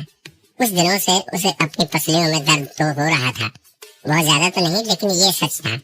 मेर की बेटी को जब हल्की हवा चलती थी तो कुछ उसे अलग ही महसूस होता था, और वो सोचा करती थी कोई तो उसके साथ हो, कोई जिसे वो इस बारे में बता सके। जिसे वो बस एक 16 साल की लड़की थी, जिसे नहीं पता था कि जो वो महसूस कर रही है वो क्या है। इस बारे में सोच के ही वो उलझ जाती थी। पहले तो उसे लगा था कि टाइम के साथ ये भाव चला जाएगा, लेकिन अब तो दर्द और ज्यादा बढ़ने लगा था। वो इस बारे में किसी को कुछ बता भी नहीं सकती थी। जब उसने किसी से इस बारे में कभी कुछ कहा ही नहीं तो इसे कैसे पता चला? वो इस स्कूल में भी यही सोच कर आई थी कि अपनी उलझन को सुलझाकर वो अपनी ट्रेनिंग पर ध्यान लगा सकेगी। विपिन बड़े ही धीरे से बोला, मैं एक टीचर हूँ, तुम्हारे पोज से ही बता सकता हूँ। सच तो ये था कि किसी के पोज से ऐसा कुछ बता पाना नामुमकिन था। स्वर्ग की लाइब्रेरी सच में जादुई तोहफा है। जब तक किसी में कोई कमी है वे उसकी किताब में दर्ज होगी, चाहे उस कमी का कराटे से कोई लेना देना हो या नहीं। और क्योंकि उसने सारी कमियां पढ़ी थी इसलिए वो हैरान था। क्या कोई इलाज है? रेणु ने शर्म से सिर झुकाकर पूछा। वो तो उसकी चालबाजी पकड़ने आई थी, यहाँ तो उसी को शर्मिंदा होना पड़ रहा है। तरीका तो है, कल क्लास में आना, मैं वहीं बताऊंगा। विपिन ने पीछे हटते हुए कहा। वाकई रेणु हैरान थी। उसे अपनी तकलीफ के बारे में बहुत अच्छे से पता था, इसी कारण वो हमेशा गुस्से में रहती थी और चिड़चिड़ी भी। उसे तो लगा कोई इलाज नहीं है इस उलझन का। उसने सपने में भी नहीं सोचा था कि स्कूल में एक ऐसा टीचर उसकी तकलीफ इतनी आसानी से समझ पाएगा और उसे इलाज भी देगा। विपिन ने कड़क आवाज में कहा, अगर तुम्हें भरोसा नहीं है तो तुम किसी दूसरे टीचर से पढ़ सकती हो। रेणु ने जल्दी कहा, नहीं, मैं आपसे ही पढ़ूंगी। उसे स्कूल आए 2 ही दिन हुए थे, कोई डॉक्टर इलाज नहीं बता पाया था, लेकिन विपिन ने एक नजर में ही बता दिया वो वाकई एक अच्छा टीचर था। नजर मणि, क्या तुम अभी भी उसे रखना चाहोगी? विपिन ने मणि की ओर उंगली करते हुए कहा। रेणु को अब मणि का ध्यान आया। मणि के अंदर यहाँ हुई सभी बातें दर्ज हो गई होंगी। अगर कोई भी बात स्कूल में फैल गई तो वो मुंह दिखाने लायक नहीं रहेगी। नहीं, थोड़ा सा जोर लगाकर उसने मणि तोड़ दी। फिर उसने विपिन को देखा। वो गुस्से में तो नहीं था, लेकिन उसके चेहरे पर रहस्य का भाव था। उसने मणि छुपाई थी, फिर भी वो पकड़ी गई। ऐसे काबिल इंसान के 0 नंबर कैसे आ सकते हैं? शायद सच में इसे मशहूर होने ना होने से कोई फर्क नहीं पड़ता। कई महान लोगों की भी सोच यही होती है। इसी विचार के साथ ही रेणु के दिमाग में विपिन का नाम धोखेबाज से हटकर दुनिया के महान एक्सपर्ट की सूची में जुड़ गया। विपिन ने देखा कि उसने एक और स्टूडेंट बना लिया है। वो बोला, अपना टोकन ले जाओ, तुम्हें बिस्तर और किताबें मिल जाएंगी, साथ ही तुम्हें अपने रहने का भी इंतजाम करना पड़ेगा। क्लास कल से शुरू होगी। अचानक एक जोर की आवाज हुई और एक आदमी दौड़ा चला आया। वो हट्टा कट्टा था और खतरनाक भी लगता था। मैडम, उसने रेनू को झुककर कहा, अंकल आप क्यों आए? ये रेनू का नौकर ही था जिसे उसके दोस्त ढूंढने गए थे। वो बस रेनू को स्कूल छोड़कर जाने ही वाला था कि रेनू के दोस्तों ने उसे बताया कि रेनू 0 नंबर वाले टीचर की स्टूडेंट बनना चाह रही है और उसी टीचर ने रेनू से सफाई भी करवाई है। इतना सुनकर नौकर गुस्से से लाल हो गया। मैडम मेयर साहब की लाडली बेटी है, घर पर किसी की इतनी हिम्मत नहीं कि मैडम को कोई हुक्म दे, और इसने उसे सफाई करने के लिए कहा, बाथरूम की सफाई। इस आदमी की इतनी जुर्रत! अगर ये एक अच्छा टीचर भी हो तो भी ऐसा करने का किसी को हक नहीं, लेकिन इसने तो एक स्टूडेंट को लगभग पागल ही कर दिया था। मैडम इसकी स्टूडेंट कैसे बन सकती है? विपिन की ओर देखकर भी वो रेनू से बोला, मैडम क्या आप? रेनू बोली, मैं इन्हें अपना टीचर मान चुकी हूँ। इतना सुनते ही वो विपिन की कॉलर पकड़कर बोला, मैडम का नाम वापस लो अभी, और फिर उनसे माफी मांगो, नहीं तो मैं पूरे स्कूल में सबको बता दूंगा तुमने एक छोटी लड़की पर जादू किया है। जादू कर दिया? तुम कुछ ज्यादा ही बढ़ा चढ़ा कर तो नहीं बोल रहे? विपिन ने जवाब दिया। और उन्हें सुन लिया तो पता नहीं क्या मतलब निकालेंगे। भगवान जानता है, मैंने सिर्फ एक स्टूडेंट को दाखिला दिया है बस। मेरे साथ कोई खेल नहीं। मैडम बहुत टैलेंटेड है, तुम्हारे जैसे टीचर इन्हें क्या पढ़ाएंगे। अगर तुम अभी इन्हें छोड़ दोगे तो मैं इस मामले को यहीं रफा दफा कर दूंगा, नहीं तो मैं स्कूल के हेड के पास जाऊंगा और तुम्हें स्कूल से निकलवा दूंगा। नौकर चिल्लाया। रेनू ने उसे रोकने की कोशिश की। अंकल, ये आप क्या कह रहे हैं? मैंने अपनी मर्जी से इन्हें अपना टीचर बनाया, आप मेरी मुश्किल क्यों बढ़ा रहे हैं? उसे उसकी तकलीफ का इलाज मिलने ही वाला था जिसके लिए वो इस स्कूल में आई थी, और अब ये नौकर बात बिगाड़ रहा है। ये क्या हो रहा है? अपनी मर्जी से? नौकर चौंका। आपको सच में लगता है ये आपको सलाह दे सकता है? सलाह देना? रेनू ने नाम में सिर हिला दिया। विपिन ने तो केवल कमी बताई थी, सलाह नहीं दी थी। नहीं तो फिर? नौकर बोला। अब रेनू चीखी, बस अंकल, अब और पूछताछ नहीं। मैडम को इस तरह देखकर नौकर हैरान था। फिर उसकी नजर मणि के टुकड़ों पर पड़ी। उन्हें देखते ही वो आग बबूला हो गया। तुम धोखेबाज! तुमने मैडम के साथ क्या किया? तुम्हें क्या लगता है मैं तुम्हें जिंदा छोड़ दूंगा? बूम! उसके गुस्से से हवा जोर से गरजने लगी और धरती हिलने लगी। मैंने क्या किया? नौकर को इतने गुस्से में देख विपिन हक्का बक्का सा रह गया। ये गलत फहमी तो ज्यादा ही बढ़ गई। वो समझ सकता था ऐसा क्यों हो रहा है। आखिरकार बिना सलाह दिए उसने रेनू को उसका स्टूडेंट बनने के लिए मना लिया था, और वो शर्मा भी रही थी। मणि के टुकड़े जमीन पर बिखरे पड़े थे। साफ झलक रहा था कि सबूत मिटाने की कोशिश की गई थी। ये सब इसी बात की ओर इशारा कर रहे थे कि कुछ तो गड़बड़ थी। विपिन को कामुक, पागल और बेशर्म न जाने क्या क्या नाम दिए जा रहे थे। अंकल, आप क्या सोचकर ये सब बोल रहे हैं? अगर आप ऐसे ही बात करेंगे तो मैं आपको फिर कुछ नहीं बताऊंगी। अंकल को इतना गुस्से में ऐसी बातें करते देख ये अंदाजा लगाना मुश्किल नहीं था कि वे क्या सोच रहे थे। वो शर्म से पानी पानी हो गई थी। वो अभी छोटी थी, इस तरह की अफवाह उसका नाम बिगाड़ सकती थी। रेनू के टोकने पर नौकर को शांत होना ही पड़ा। मैडम, रेनू क्लास से बाहर जाते हुए बोली, चलिए मेरे रहने का इंतजाम करते हैं, मुझे कल क्लास में भी आना है। रेनू किसी भी हालत में अपनी कमी के बारे में नहीं बताना चाहती थी। अगर वे इसी तरह से पूछताछ करते रहे तो जरूर बताना पड़ता। ऐसी बात वो किसी से भी कैसे कह सकती थी? जब कोई बहाना ना मिलने पर वो केवल यही कह सकती थी कि उसने खुद ही विपिन को अपना टीचर सुना है। नौकर भी विपिन की ओर घिनौनी नजर से देखता हुआ रेनू के पीछे चल दिया। वो अभी भी विपिन की जान लेना चाह रहा था। अगर रेनू ने ना रोका होता वो उसे मार चुका होता। मैंने क्या किया? नौकर को घूरते देख विपिन हैरान था।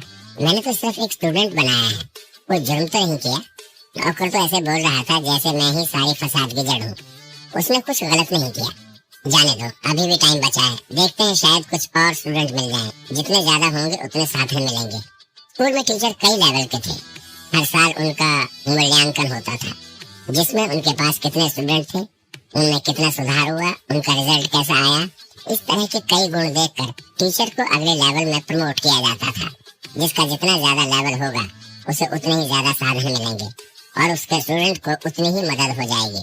मतलब टीचर और स्टूडेंट साथ साथ अगले लेवल पर जाने के काबिल बनेंगे।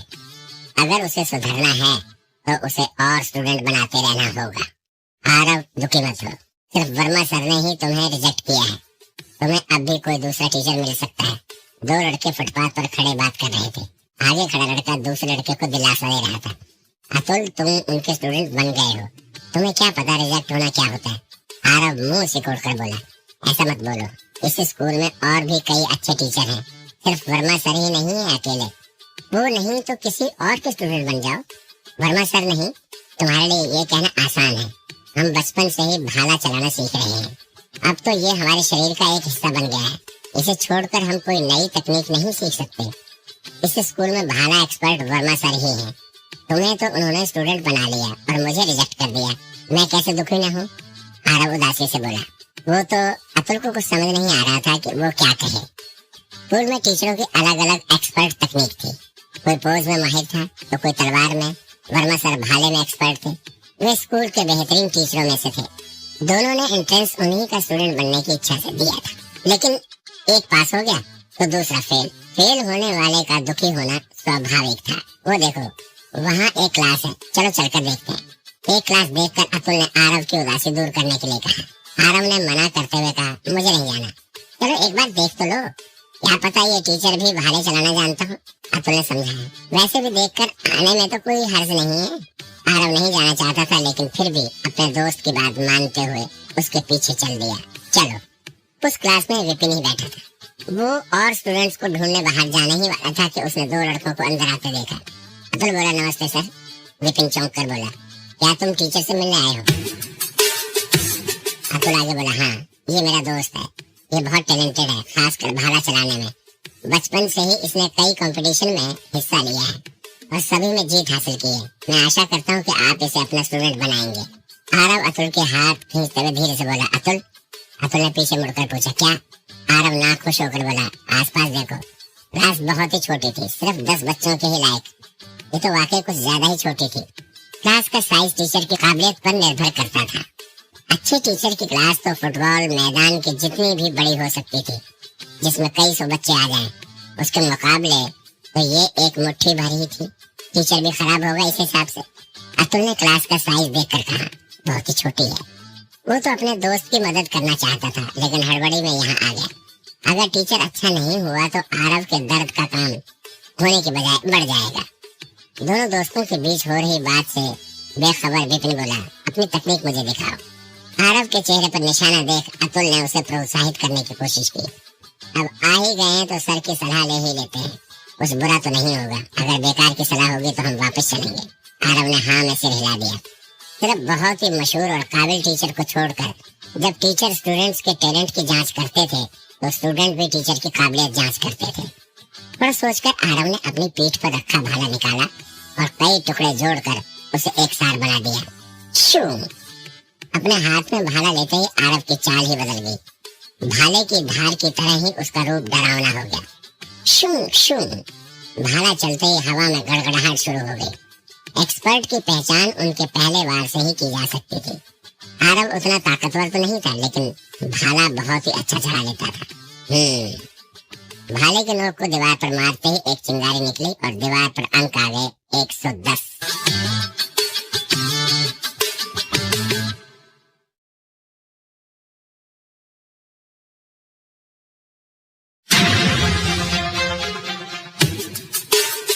सौ से ज्यादा सिर्फ एक नमूना देखकर ही कहा जा सकता था। लेवल 1 का बेहतरीन लड़ाकू भी उस वार को नहीं झेल सकता था। टीचर प्लीज मुझे सलाह दें। भाला पकड़े हुए आरव ने विपिन से विनती की। वो ना तो थका था ना ही परेशान था। सच पूछो तो उसे इस टीचर से कुछ ज्यादा आशा नहीं थी। क्लास का साइज देखकर उसे पता था कि वो बहुत अच्छा टीचर नहीं होगा। विपिन ने अपनी आंखें मूंद रखी थी। आरव की आवाज सुनते ही उसने अपनी आंखें खोली और फिर मुस्कुराया। तुम भावनात्मक रूप से चोट खाए हुए हो। मेरा कहने का मतलब है तुम पहले भी रिजेक्ट हो चुके हो ना। इतना सुनते अतुल ने भी अपना भाला निकाल उसे जोड़ना शुरू कर दिया। भाला काफी लंबा होता है, एक आदमी से भी अधिक लंबा, इसलिए उसे यहाँ वहाँ ले जाना मुश्किल होता है। वो 3 टुकड़ों में बटा होता है ताकि ले जाने में आसानी हो। क्या कहा? 1 सेकंड के लिए आरव चौंक गया, लेकिन फिर उसका चेहरा लाल हो गया। मैं एक लड़की को पसंद करता था, फिर उसने मुझे रिजेक्ट कर दिया, लेकिन इससे तकनीक का कोई लेना देना नहीं है। वो एक लड़की को पसंद करता था। एक दिन उसने जोश में आकर उसे अपने दिल की बात बता दी, लेकिन उस लड़की ने उसे बुरी तरह अपमानित किया और अपनी इस हरकत पर वो शर्मिंदा था। लेकिन उसने ये बात किसी को नहीं बताई, अतुल को भी नहीं। इस टीचर को इस बारे में कैसे पता लगा? आरव की बात सुन अतुल हैरानी से पूछने लगा, क्या ये सच है? तुमने मुझे क्यों नहीं बताया कि तुम किसी से अपमानित हुए हो? किससे? आरव बात को बढ़ावा ना देते हुए बोला, मैं तुम्हें बाद में बताऊंगा। और विपिन को कहने लगा, टीचर ये मेरा निजी मामला है, मुझे नहीं पता आपको ये कहाँ से पता लग गया, लेकिन इसका मेरे भाला चलाने से कोई ताल्लुक नहीं है। कोई ताल्लुक नहीं? विपिन सिर हिलाते हुए बोला, यही तो सबसे बड़ी वजह। आरव ने अविश्वास से कहा, सबसे बड़ी वजह? एक टूटे हुए दिल का किसी की तकनीक से क्या संबंध हो सकता था? तुम्हारी तकनीक ठोस और शक्तिशाली है, बिल्कुल तुम्हारे व्यक्तित्व की तरह। तुम बिना ज्यादा सोचे सीधा आगे बढ़ जाते हो, ये एक अच्छी बात है। योद्धाओं को ऐसा ही होना चाहिए, छोटी मोटी चीजों की चिंता किए बिना आगे बढ़ते रहना चाहिए, विपिन ने समझाया। लेकिन ये दुख की बात है कि जो रिजेक्शन तुमने सहा उसके बाद तुम डरने लगे हो।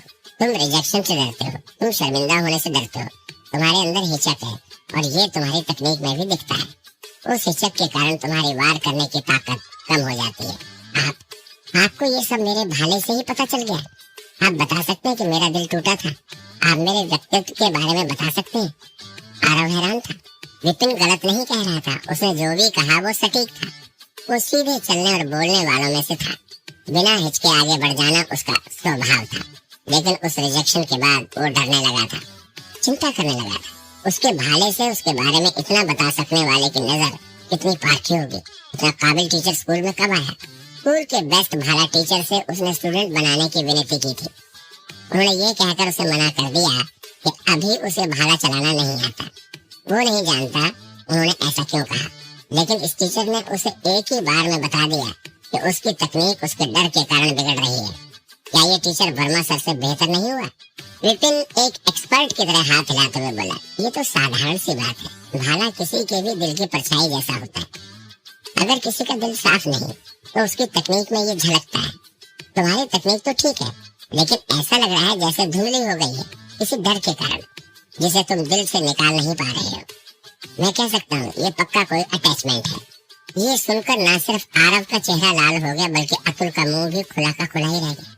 सच में किसी की तकनीक देखकर उसके दिल की बातें पता लगा लेना, ये जान जाना कि वो उलझा हुआ है, अटैचमेंट से छूट नहीं पा रहा है, क्या एक इंसान ऐसा कर सकता है?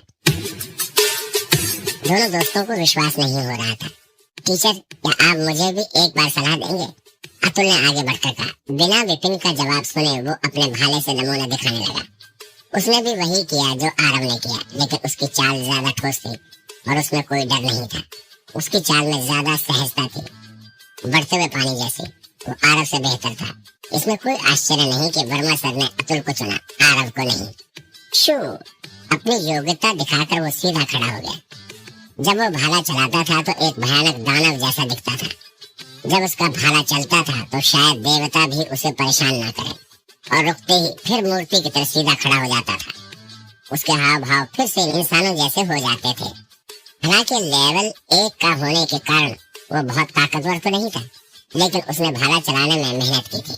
विपिन ने अतुल से कहा, तुम्हारा पेट कमजोर है, शायद आज तुम्हारी तबीयत भी खराब है।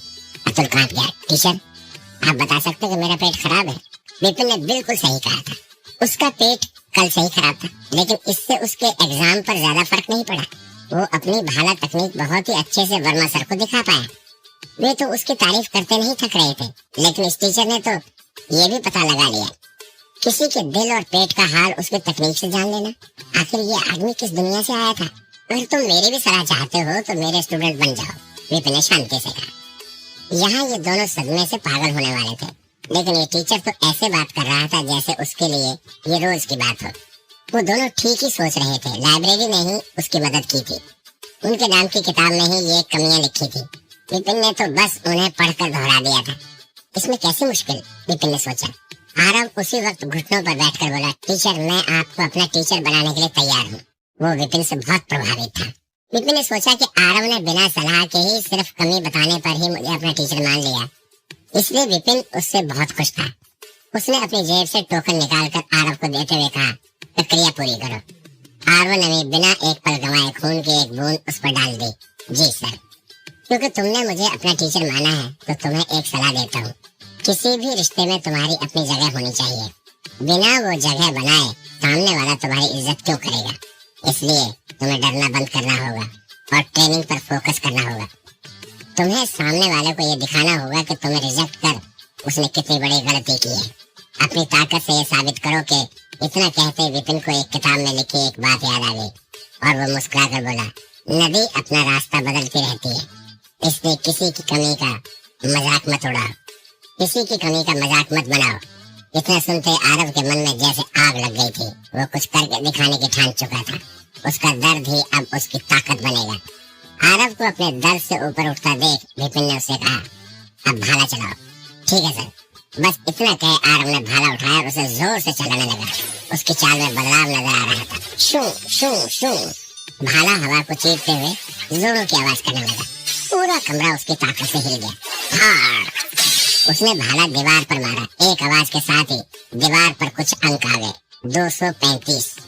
पहले अपनी पूरी ताकत के साथ भी वो सिर्फ 110 अंक ही ले पाया था, लेकिन अब 100% से ज्यादा की बढ़ोतरी। शुक्रिया सर। अंक देखकर आरव के मन के सारे शक मिट गए। वो झुककर विपिन का धन्यवाद करने लगा। उसे विपिन के काबिल होने पर पूरा विश्वास हो गया था। अंकों को देख अतुल का सारा शरीर कांप उठा। उसे आरव को अच्छा टीचर मिलने की खुशी तो थी, लेकिन उसे इस बात की जलन भी थी कि वो खुद ऐसे टीचर का स्टूडेंट नहीं बन पाया। जब वर्मा सर ने उसे सलाह दी थी तो उसकी 30% ही बढ़त हुई थी, जबकि इस टीचर की सलाह पर 100% की बढ़त हुई थी। अगर उसे इस टीचर का नाम पहले पता होता तो वो फालतू ही अपना टाइम वर्मा सर को ढूंढने में बर्बाद नहीं करता। उसे थोड़ा बुरा लग रहा था, लेकिन फिर उसे शक हुआ, ऐसा टीचर मशहूर क्यों नहीं है। वो खुद को रोक ना सका और पूछ बैठा, सर क्या हम आपका नाम जान सकते हैं? अतुल की बात सुन आरव को भी ख्याल आया कि वो इस टीचर का नाम तक नहीं जानता था। विपिन ने जवाब दिया, मेरा नाम विपिन है। विपिन? ये नाम सुना सुना सा लग रहा है। अतुल ने सोचा, फिर उसे कुछ याद आया और वो गुस्से में बोला, जहाँ तक मुझे याद आ रहा है उस नकारा टीचर का नाम भी विपिन ही था, जिसे सालाना एग्जाम में 0 नंबर मिले थे। लगता है आपका और उसका नाम एक ही है। मैं वही नकारा हूँ, विपिन ने कहा। दोनों दोस्त सहम गए। क्या? अब निकम्मे टीचर के बारे में कई अफवाहें थी। स्कूल आने से पहले ही उन्होंने उसके बारे में बहुत कुछ सुना था। लोग कहते थे कि उसे कुछ नहीं आता था और वो बच्चों को गलत सलाह देता रहता था। ना तो उसे ध्यान लगाना आता था और ना ही कराटे। हर स्टूडेंट को उससे दूर ही रहना चाहिए, नहीं तो वो दिन दूर नहीं जब कोई स्टूडेंट पागल हो जाए या आत्महत्या कर ले। स्कूल आ जाने पर भी उन्होंने इसी तरह की अफवाहें सुनी थी। वे ध्यान रख रहे थे कि उस टीचर से दूर रहें, लेकिन उन्होंने सपने में भी नहीं सोचा था कि जिस टीचर को वे दुनिया का एक्सपर्ट मान रहे थे वो वही नकारा टीचर था। आरव बोला, टीचर अगर आप इतना सब जानते हो तो फिर लोग। वो विपिन को इतने अच्छे से नहीं जानता था, लेकिन उसे उसकी काबिलियत पर पूरा भरोसा हो गया था। ऐसा टीचर निकम्मा कैसे हो सकता था? विपिन ने उदासी दिखाते हुए जवाब दिया, इस दुनिया में बहुत से लोग काबिल लोगों से जलते हैं। उनकी कही बात में कोई सच्चाई नहीं होती। चेहरे पर उदासी दिखाकर वो मन ही मन उन लोगों को गालियां दे रहा था। अगर उसके पास लाइब्रेरी ना होती तो उसे तो शायद नेगेटिव अंक मिलते। उस हिसाब से तो 0 भी अच्छे अंक थे। अपने टीचर को उदास देख आरव ने निश्चय किया, सर मैं इन सभी अफवाहों को गलत साबित करूंगा। चिंता मत करो, लोग क्या कहते हैं उससे कोई फर्क नहीं पड़ता। तुम दिल लगाकर ट्रेनिंग करो, वही मेरे लिए काफी है। अपना टोकन लो और बिस्तर और किताबें ले लो। कल टाइम से क्लास में पहुंच जाना। इतना कहकर उसने आरव के दिल में अपनी इज्जत और बढ़ा ली। जी सर। इतना कहकर दोनों दोस्त कमरे से बाहर चले गए।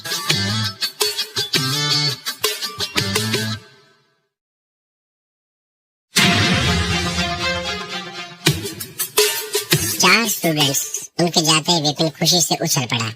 उसे तो लगा था कि पहले की तरह आज भी विपिन कोई स्टूडेंट नहीं बना पाएगा, लेकिन यहाँ तो 4-4। फिर उसका ध्यान उसके खाली जेब पर पड़ा। एक भी टोकन नहीं बचा था। बिना टोकन के वो और दाखिले नहीं ले पाएगा। मैं कुछ और टोकन ले आता हूँ। टीचरों को टोकन स्कूल से ही मिलते थे। उसके कुख्यात होने की वजह से उसे 4 ही टोकन मिले थे। उन्होंने यही सोचा था कि विपिन 4 भी इस्तेमाल नहीं कर पाएगा। अगर उसके पास टोकन नहीं होंगे तो और स्टूडेंट चाह कर भी उसे अपना टीचर नहीं बना पाएंगे। टोकन के अंदर टीचर की जानकारी होती थी। टोकन मिलने पर स्टूडेंट अपने खून की एक बूंद उस टोकन पर गिराकर उस टीचर का स्टूडेंट बन सकता था। दूसरी ओर अगर वे अपना नाम वापस लेना चाहते थे तो टीचर के खून की एक बूंद टोकन पर पड़ते ही स्टूडेंट की जानकारी उस टोकन पर से मिट सकती थी। इतना सोच वो क्लास से बाहर निकला। सूरज चमक रहा था और गर्मी की वजह से पसीना भी आ रहा था। नए और पुराने सारे स्टूडेंट्स फुटपाथ पर इधर उधर टहल रहे थे, लेकिन सभी के चेहरे पर उत्सुकता और खुशी थी। फुटपाथ के आखिर में एक बिल्डिंग थी जिस पर प्रबंधन लिखा था। टोकन इसी बिल्डिंग से लिए जा सकते थे। ये देखो कौन आया, हमारे स्कूल के सबसे मशहूर टीचर। स्टूडेंट्स का दाखिला लेना छोड़ तुम यहाँ क्या कर रहे हो? ओह, मैं बताता हूँ। शायद तुम एक भी टोकन का इस्तेमाल नहीं कर पाए और इसलिए उन्हें लौटाने आए हो। विपिन के अंदर घुसते ही किसी ने ताना मारा। विपिन ने सर उठाकर देखा तो पाया सामने एक मोटा आदमी हंस रहा था। वो कम से कम 300-400 किलो का तो होगा। उसे उस आदमी का नाम याद आया, साहिल। साहिल प्रबंधन कमेटी का टीचर था। वो एक नीच इंसान था जो दूसरों का श्रेय खुद ले जाता था और अपनी गलतियां दूसरों के सिर पर डाल देता था। और क्योंकि विपिन स्कूल के सबसे छोटे टीचरों में से एक था, तो वो कई बार उसका शिकार बन चुका था। वो ना तो विपिन की इज्जत करता था, ना ही उससे ढंग से बात करता था। जहाँ मिले वही ताने मारने लग जाता था। उसने ही विपिन को टोकन देते टाइम ताना मारा था कि विपिन तो इनका भी इस्तेमाल नहीं कर पाएगा। नए विपिन की उसमें कोई लड़ाई नहीं थी, इसलिए वो शांति से बोला, मेरे टोकन खत्म हो गए, मुझे और टोकन चाहिए। खत्म हो गए? साहिल जोर से हंसा। तब सुनो, यहाँ देखो, स्कूल का सबसे निकम्मा टीचर कह रहा है टोकन खत्म हो गए। ये तो आज तक सबसे मजेदार जोक है। मुझे तो लगा तुमने इसे 4 टोकन दिए थे, सारे खत्म हो गए। अच्छा मजाक है। आखिर ये दूसरे टीचर को भी अभी तक केवल एक ही स्टूडेंट मिला है और ये जिसके 0 अंक आए थे उसे स्टूडेंट मिल गया। ये क्या कह रहे हो?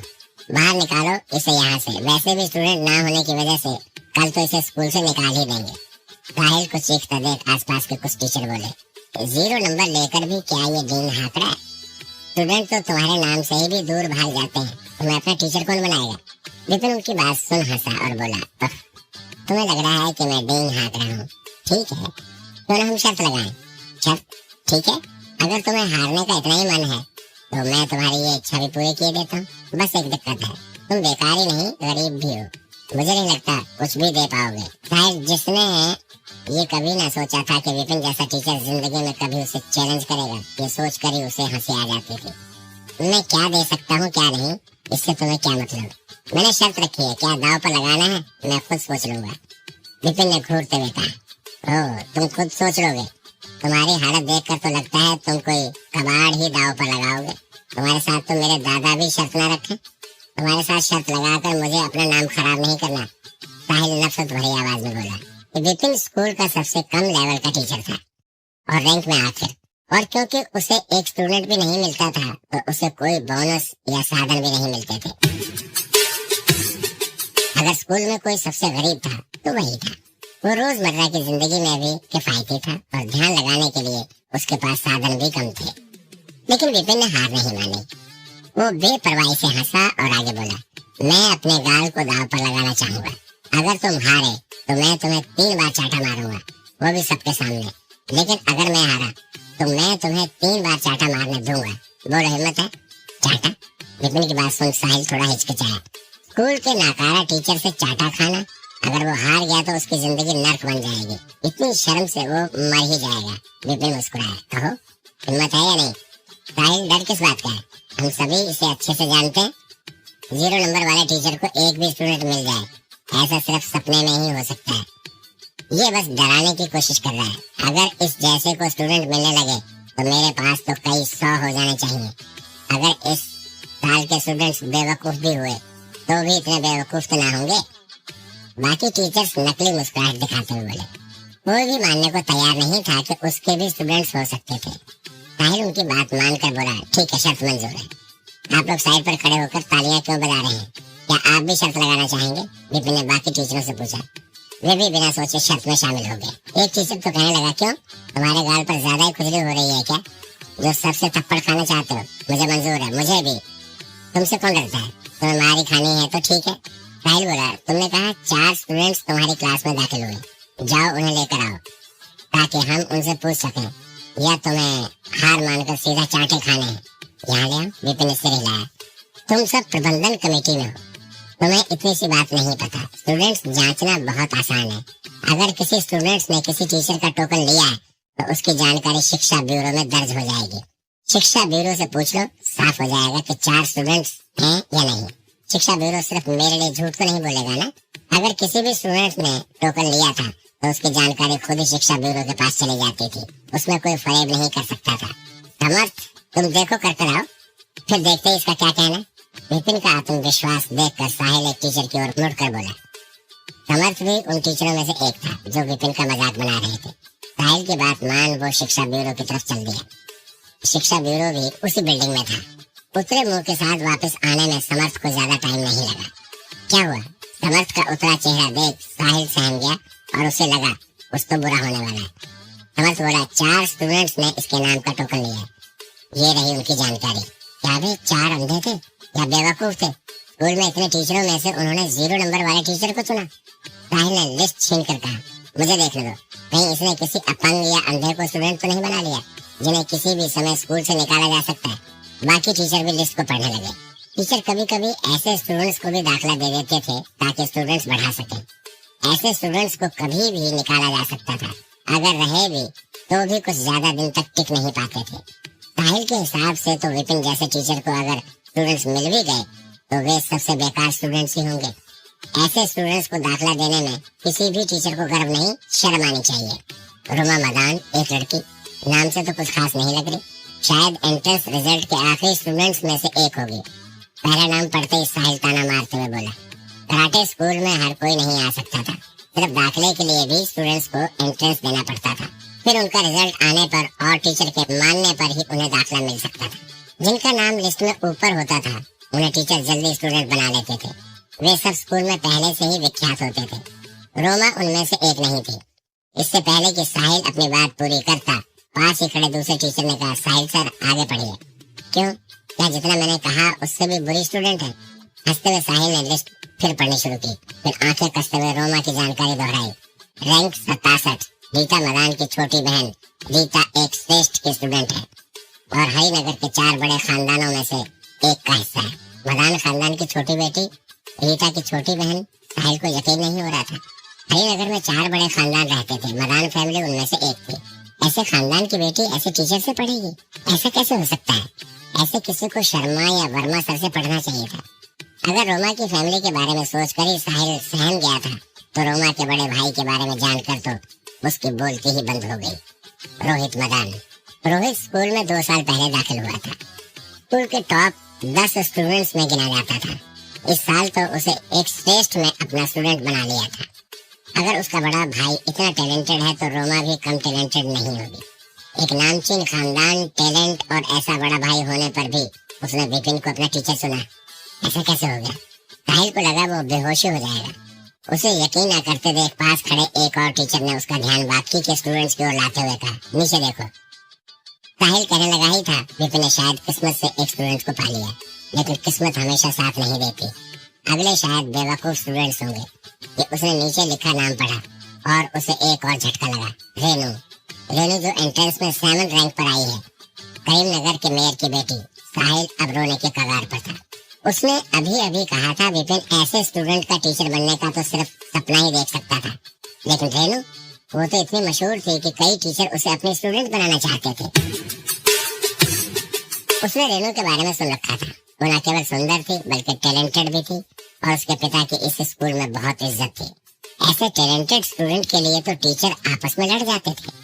वो विपिन को ही अपना टीचर क्यों बनाएगी? नामुमकिन, ये नामुमकिन था। उसने अपना गुस्सा और अविश्वास दबाने की कोशिश की। उसने नीचे लिखे नाम भी पढ़े, रोहन और आरव। ये दोनों ज्यादा मशहूर तो नहीं थे, लेकिन इन्होंने भी टॉप 100 की रैंक ली थी। खासकर आरव, सुना था वो भाला चलाने में बहुत अच्छा था। एंट्रेंस की कुछ पाबंदी के कारण वो अपनी पूरी ताकत नहीं लगा पाया था, इसलिए उसकी रैंक थोड़ी कम आई थी।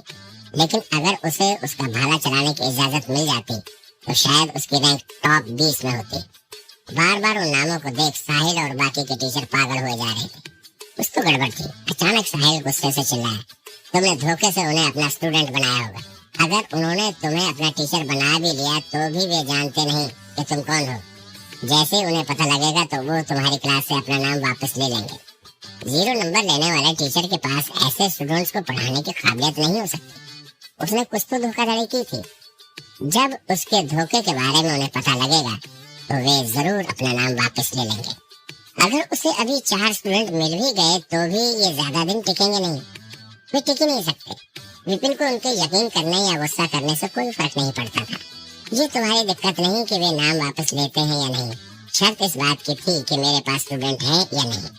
अब जब तुमने जांच कर ली है तो शर्त पूरी करे। साहिल, समर्थ और बाकी के 2 टीचरों का मुंह ऐसे लटक गया मानो किसी की मौत की खबर सुन ली हो।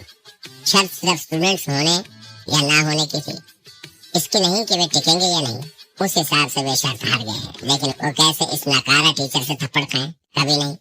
शर्त अगर हम पूरी ना करें तो, साहिल हंसता हुआ बोला। उसके बाद सुन बाकी टीचर भी कहने लगे, हाँ अगर हम ना माने तो क्या कर लोगे? मारोगे? मार सकते भी हो।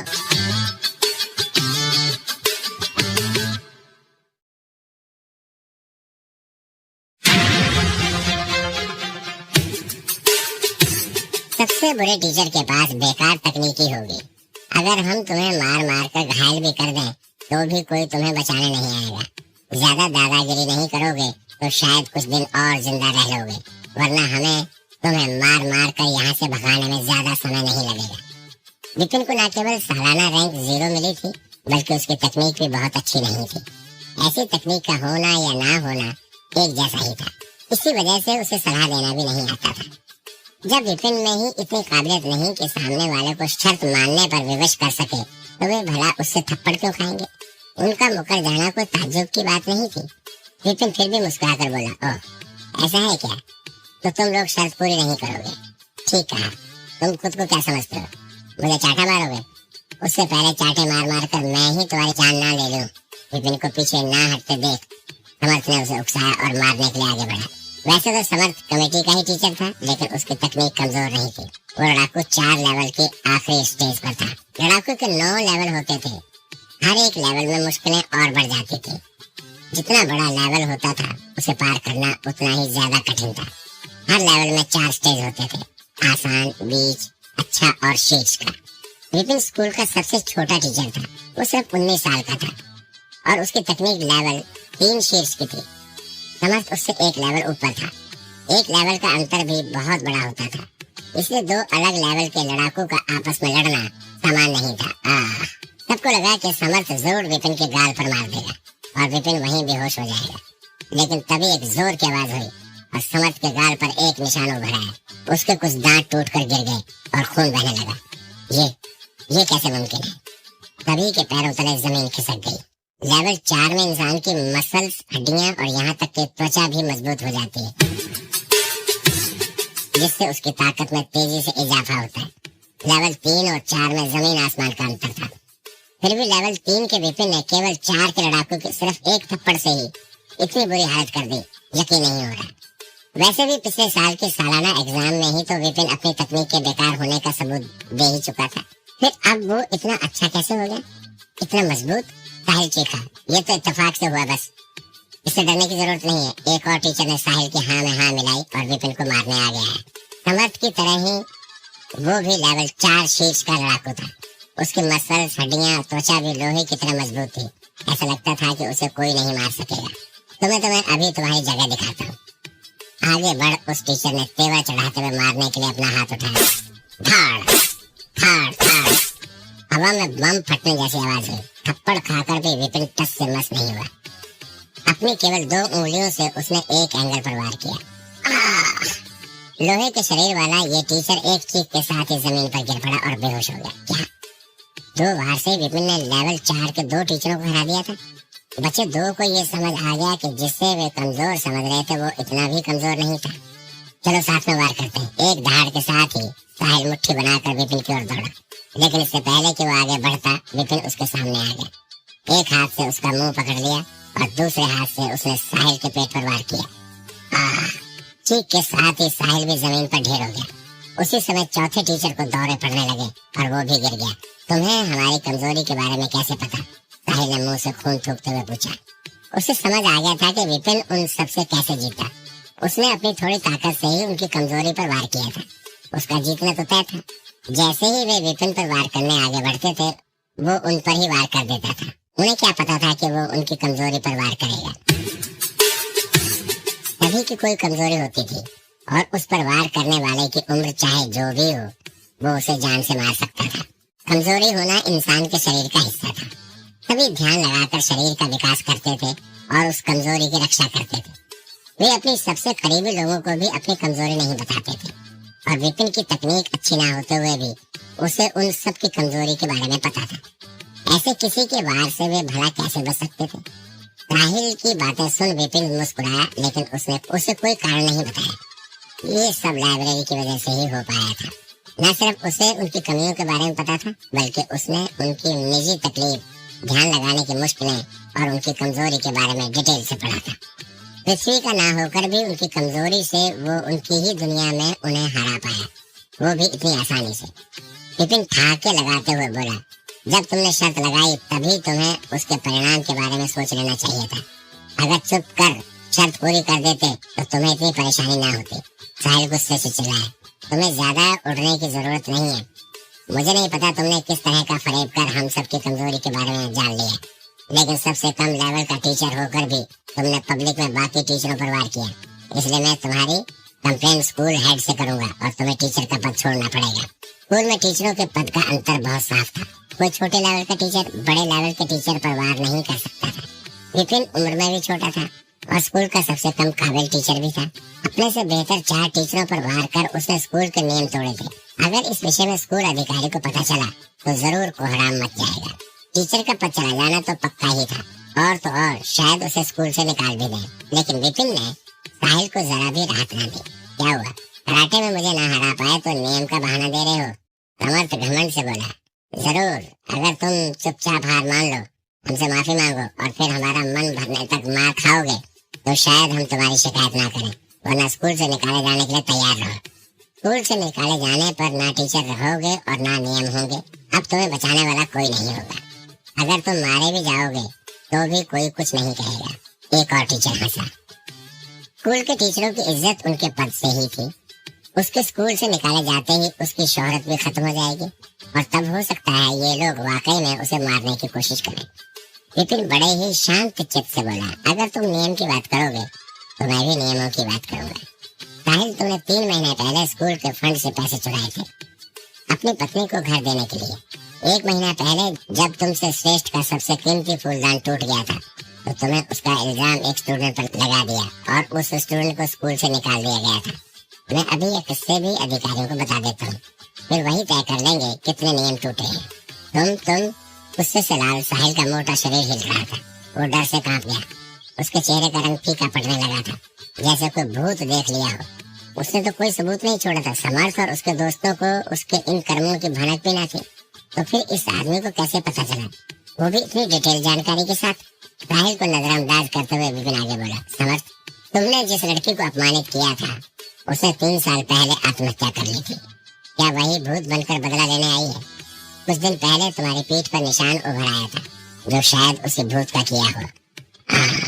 समर्थ डरकर विपिन से दूर भागा। 3 साल पहले उसे एक स्टूडेंट बहुत पसंद आ गई थी। उसके पास जाने की कोशिश करने पर उस लड़की ने उसे रोक दिया था, जिससे गुस्से में आकर उसने उस लड़की को बहुत शर्मिंदा किया था। उसके बाद उस लड़की ने आत्महत्या कर ली थी। इस पूरे मामले को समर्थ ने टीचर का पद होने के कारण दबा दिया था। इस बारे में किसी को भी नहीं पता था। 3 साल से उसे यही डर था कि वही लड़की भूत बनकर बदला लेने आएगी। आधा महीना पहले ही उसकी पीठ पर इंसानी हाथ का निशान उभर आया था। वो अभी भी इसी बात से डरा हुआ था। विपिन की ये बातें सुन उसका पूरा शरीर सुन्न पड़ गया था। अखिल, आपने अपने ही भाई का कारोबार छीन लिया और उसे जहर देकर मार दिया। अगर ये बात स्कूल में फैल गई तो क्या आप लोग स्कूल में दोबारा पढ़ा सकेंगे?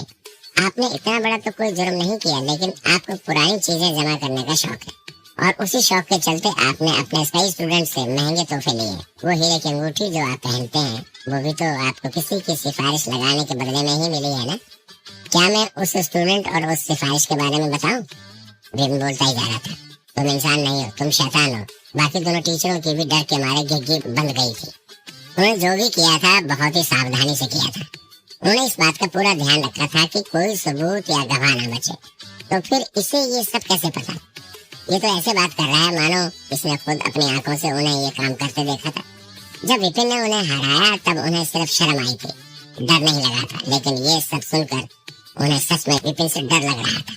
वे सोच सकते थे कि अगर ये जानकारी बाहर किसी को भी पता चली तो टीचर का पद तो जाएगा ही, शायद उन्हें कोर्ट से मौत की सजा भी मिले। हमसे गलती होगी विपिन सर, आप तो महान हैं, प्लीज हमें माफ कर दें। वे विपिन से दया की भीख मांगने लगे।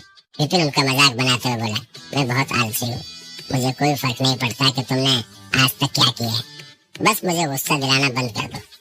अगर आगे भी तुम बदले नहीं और ऐसी ही हरकतें करते रहे तो मैं इस बात पर पूरा ध्यान दूंगा कि तुम्हें तुम्हारे कामों के हिसाब से ही सजा मिले। अगर ये लोग उसे परेशान ना करें तो विपिन को इन लोगों से कोई फर्क नहीं पड़ता था। लाइब्रेरी की मदद से वो इन सब को जान सकता था, उनके जुर्म, उनका व्यक्तित्व, सब कुछ। अभी तो उसने केवल कुछ पन्ने ही पढ़े थे, वो इस दुनिया में हीरो बनने नहीं आया था। किसी ने आज तक क्या किया या आगे क्या करेगा उससे उसे कोई मतलब नहीं था। अगर वो उसके रास्ते में ना आए तो वो कुछ नहीं करेगा। इन लोगों को बिना कारण उससे झगड़ा नहीं मोड़ लेना चाहिए था, लेकिन उन्होंने फिर से ऐसा किया तो विपिन भी उन्हें अच्छे से समझा देगा कि असली मौत क्या होती है, ताकि वे दोबारा ऐसा करने की सोचेंगे भी नहीं। हम फिर कभी ऐसे काम नहीं करेंगे। विपिन सर, ये लीजिए, आपको जितने टोकन चाहिए उतने ले लीजिए। विपिन को वहां से जाते देख उन्होंने चैन की सांस ली। 1 घंटे बाद वो बड़े ही जोश से बिल्डिंग से बाहर निकला। अगर वो पहले वाला विपिन होता तो वो आज फिर पिटता, लेकिन लाइब्रेरी ने उसे बचा लिया। शायद इस दुनिया में आना ही वरदान होगा मेरे लिए, मुझे तो ऐसी ही जिंदगी चाहिए थी। विपिन एक ठंडी सांस भरते हुए बोला। पिछले जन्म में वो एक लाइब्रेरियन था, उसकी जिंदगी सिर्फ लाइब्रेरी और घर तक ही सीमित थी। अगर वो वहीं रहता तो सैलरी लेता और बिना किसी लक्ष्य के जिए जाता, लेकिन यहाँ हालात अलग थे। अब लाइब्रेरी जैसा तोहफा मिलने के बाद वो आगे बढ़ सकेगा, कुछ हासिल कर सकेगा। उसी पल उसके दिल में चल रहा संघर्ष शांत हो गया। वो बार बार अपनी पिछली जिंदगी के बारे में सोच उदास नहीं होगा। छोड़ो, मरने दो मुझे, मैं मरना चाहता हूँ। विपिन ने पास ही एक चीख सुनी। वो चिल्ला चिल्ला कर बात कर रहा था। पास जाकर उसने देखा एक मोटा लड़का झील के किनारे खड़ा चिल्ला रहा था। कोई उसे रोकने की कोशिश नहीं कर रहा था। असल में तो लड़का भी मरने की कोशिश नहीं कर रहा था। फिर उस लड़के ने मुड़कर पास खड़े एक स्टूडेंट का हाथ पकड़ लिया और कुछ ऐसा दिखाने लगा जैसे वो स्टूडेंट उसे मरने से रोक रहा हो। और वो लड़का फिर से चिल्लाने लगा, मुझे मत रोको, मरने दो मुझे, मैं जीना नहीं चाहता। कोई कुछ भी नहीं बोल पा रहा था। विपिन ने भी सोचा, कितना बेशर्म है ये लड़का, मरना नहीं चाहता फिर भी मरने का नाटक कर रहा है, इससे बेशर्म तो कोई नहीं। इतना सोचकर वो क्लास की ओर जाने के लिए मुड़ा, लेकिन किसी ने उसकी टांगों को पकड़ लिया। मोटा रोने लगा, टीचर प्लीज मुझे अपना स्टूडेंट बना ले। कोई मुझे स्टूडेंट नहीं बनाना चाहता क्योंकि मैं मोटा हूँ। विपिन की बोलती बंद हो गई। छोड़ो, ये लड़का तो पागल है। टीचर को देखते ही उसके पीछे पड़ गया। ना नाम पता ना तकनीक, बस स्टूडेंट बना लो। विपिन ने ऐसा लड़का अपनी जिंदगी में नहीं देखा था। मोटे लड़के के नाक और आंखों से पानी बह रहा था। टीचर आप मुझे स्टूडेंट बना लें तभी मैं आपको छोड़ूंगा। मैं 10 से ज्यादा टीचरों के पास जा चुका हूँ, कोई मुझे स्टूडेंट नहीं बनाना चाहता। आप प्लीज मुझे स्टूडेंट बना लें। इतना मोटा स्टूडेंट ना तेज भाग सकेगा ना ही कुछ और कर सकेगा। इसकी धीमी चाल से ही दूसरे स्टूडेंट उसे आसानी से हरा देंगे। स्टूडेंट के बुरे रिजल्ट से टीचर पर भी असर पड़ता था। कोई भी अच्छा टीचर ऐसे स्टूडेंट को अपनी क्लास में क्यों लेगा। विपिन फिर भी बोला, अच्छा ठीक है, कम से कम अपनी तकनीक तो दिखाओ, मेरी टांगें पकड़कर तुम्हें क्या मिल जाएगा। उसके पास लाइब्रेरी है तो वो ठीक से जांच पाएगा। अगर इस लड़के में टैलेंट नहीं होगा तो वो उसे अपना स्टूडेंट नहीं बनाएगा। टीचर आपको मुझे अपना स्टूडेंट बनाना ही होगा, मुझमें टैलेंट तो है, लड़के ने टांगे छोड़ते हुए कहा। विपिन उसे झटकते हुए बोला, कुछ कहने की जरूरत नहीं, अभी पता चल जाएगा कि तुम काबिल हो या नहीं। ये क्या था, अगर कोई लड़की होती तो अलग बात है, लेकिन जब एक लड़का टांगे पकड़ रहा है, विपिन सोच के ही सिहर जाता था। लड़के को बुरा नहीं लगा। ठीक है सर। वो खड़ा हुआ और आसपास थोड़ी दूर पड़े कुछ बड़े पत्थर उठा लाया। एक पत्थर उसने अपने सिर पर दे मारा, पत्थर टूट कर गिर गया। धड़। फिर वो और बड़े पत्थर ले आया और अपने पैर और हाथ से उन्हें तोड़ दिया। सारे पत्थर छोटे छोटे टुकड़े बनकर जमीन पर गिर गए। वो मोटा जरूर था लेकिन खंड कराटे में माहिर था। विपिन लाइब्रेरी में उसकी किताब पढ़ रहा था। खंड भी एक तरह के कराटे की तकनीक थी।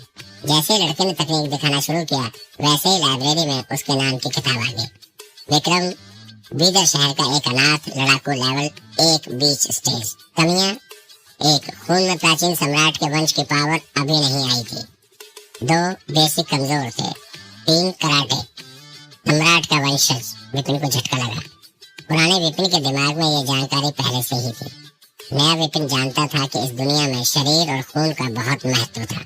अगर किसी के पास दोनों में से एक चीज भी महान थी और वो उसे ध्यान लगाकर इस्तेमाल कर पाया तो उसका टैलेंट आसमान छू सकता था। ऐसा कुछ नहीं था जो वो ना कर सके और उसकी शक्तियां बड़ी ही तेजी से बढ़ती थीं।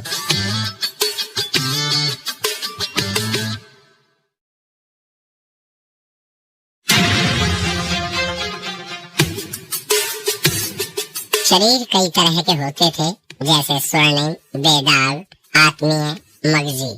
कई तरह के वंश थे, प्राचीन, आधुनिक, वारिसी। अगर कोई ऐसा स्टूडेंट मिल जाए तो सभी टीचर उसे अपना स्टूडेंट बनाने के लिए लड़ जाते थे। सम्राट वंश, जो कि मोटे लड़के का वंश था, वो प्राचीन वंशों में से एक था। ऐसा कहा जाता था कि इस वंश का कोई अगर अपने टैलेंट के चरम पर हो तो उसके शरीर को दुनिया में किसी भी चीज से भेदा नहीं जा सकता था। रक्षा करने वाले वंशों में सम्राट सबसे शक्तिशाली वंश था। ये मोटा बेशर्म लड़का उसका वंशज है। विपिन की आंखों में चमक आ गई। उसकी तकनीक साधारण थी, इसका मतलब उसकी पावर अभी उसे मिली नहीं थी। देखकर तो लगता है इसे भी अपने वंश के बारे में पता नहीं है। पावर न मिलने के कारण ही बाकी टीचर उसके वंश को पहचान नहीं पाए थे। उसे खुद भी इस बारे में कुछ पता नहीं था और बिना पावर के वो बाकी बच्चों जैसा ही दिखता था। लेकिन उसे पता नहीं तो क्या हुआ, आखिर खून में ही टैलेंट है उसके खून में ही रक्षा करना था। इसलिए अपने वंश के बारे में ना जानते हुए भी उसने खंड कराटे ही चुना।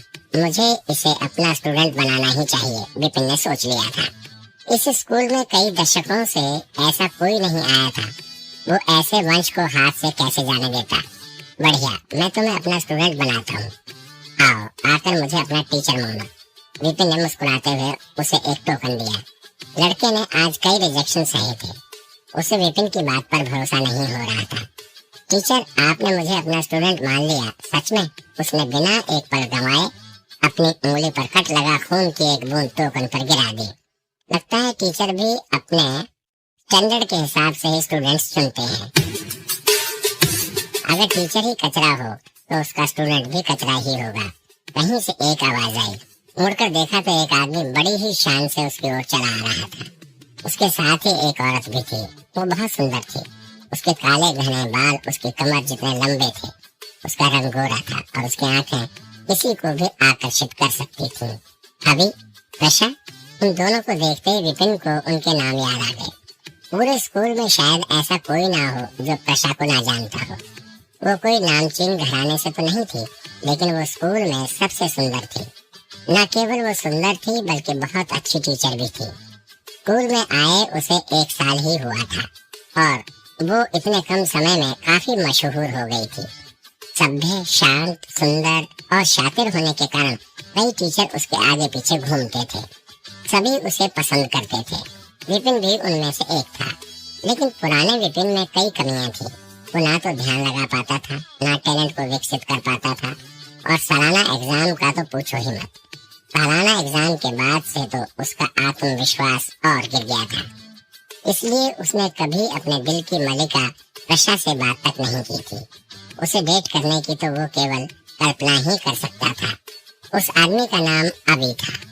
वो स्कूल के एक श्रेष्ठ का पोता था। वो भी प्रशा को पसंद करता था और अपनी पहुंच से उसने दूसरे लोगों को प्रशा के पास आने से रोक रखा था। न जाने उसे कहां से भनक लग गई थी कि विपिन भी प्रशा को पसंद करता था।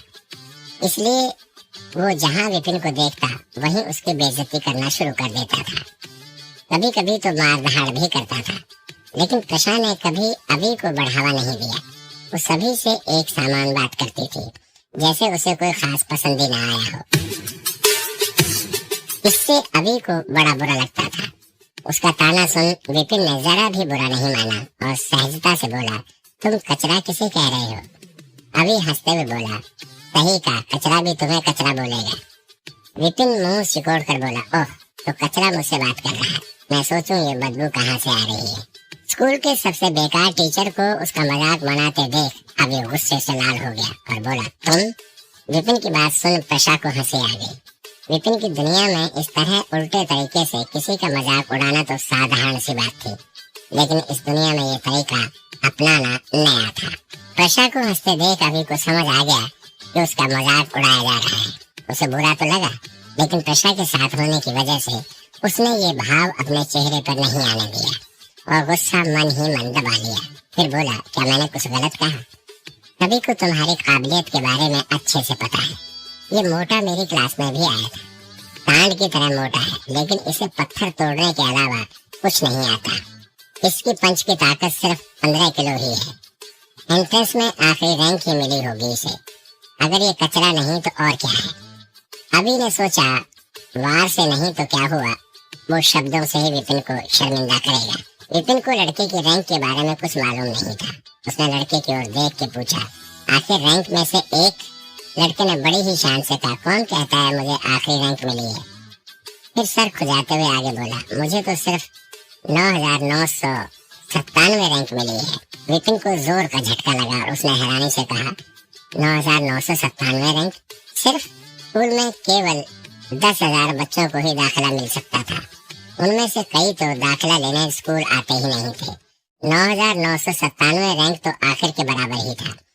और इतनी कम रैंक मिलने पर भी इस लड़के में इतना आत्मविश्वास था। मैं कोई भयानक सपना तो नहीं देख रहा ना?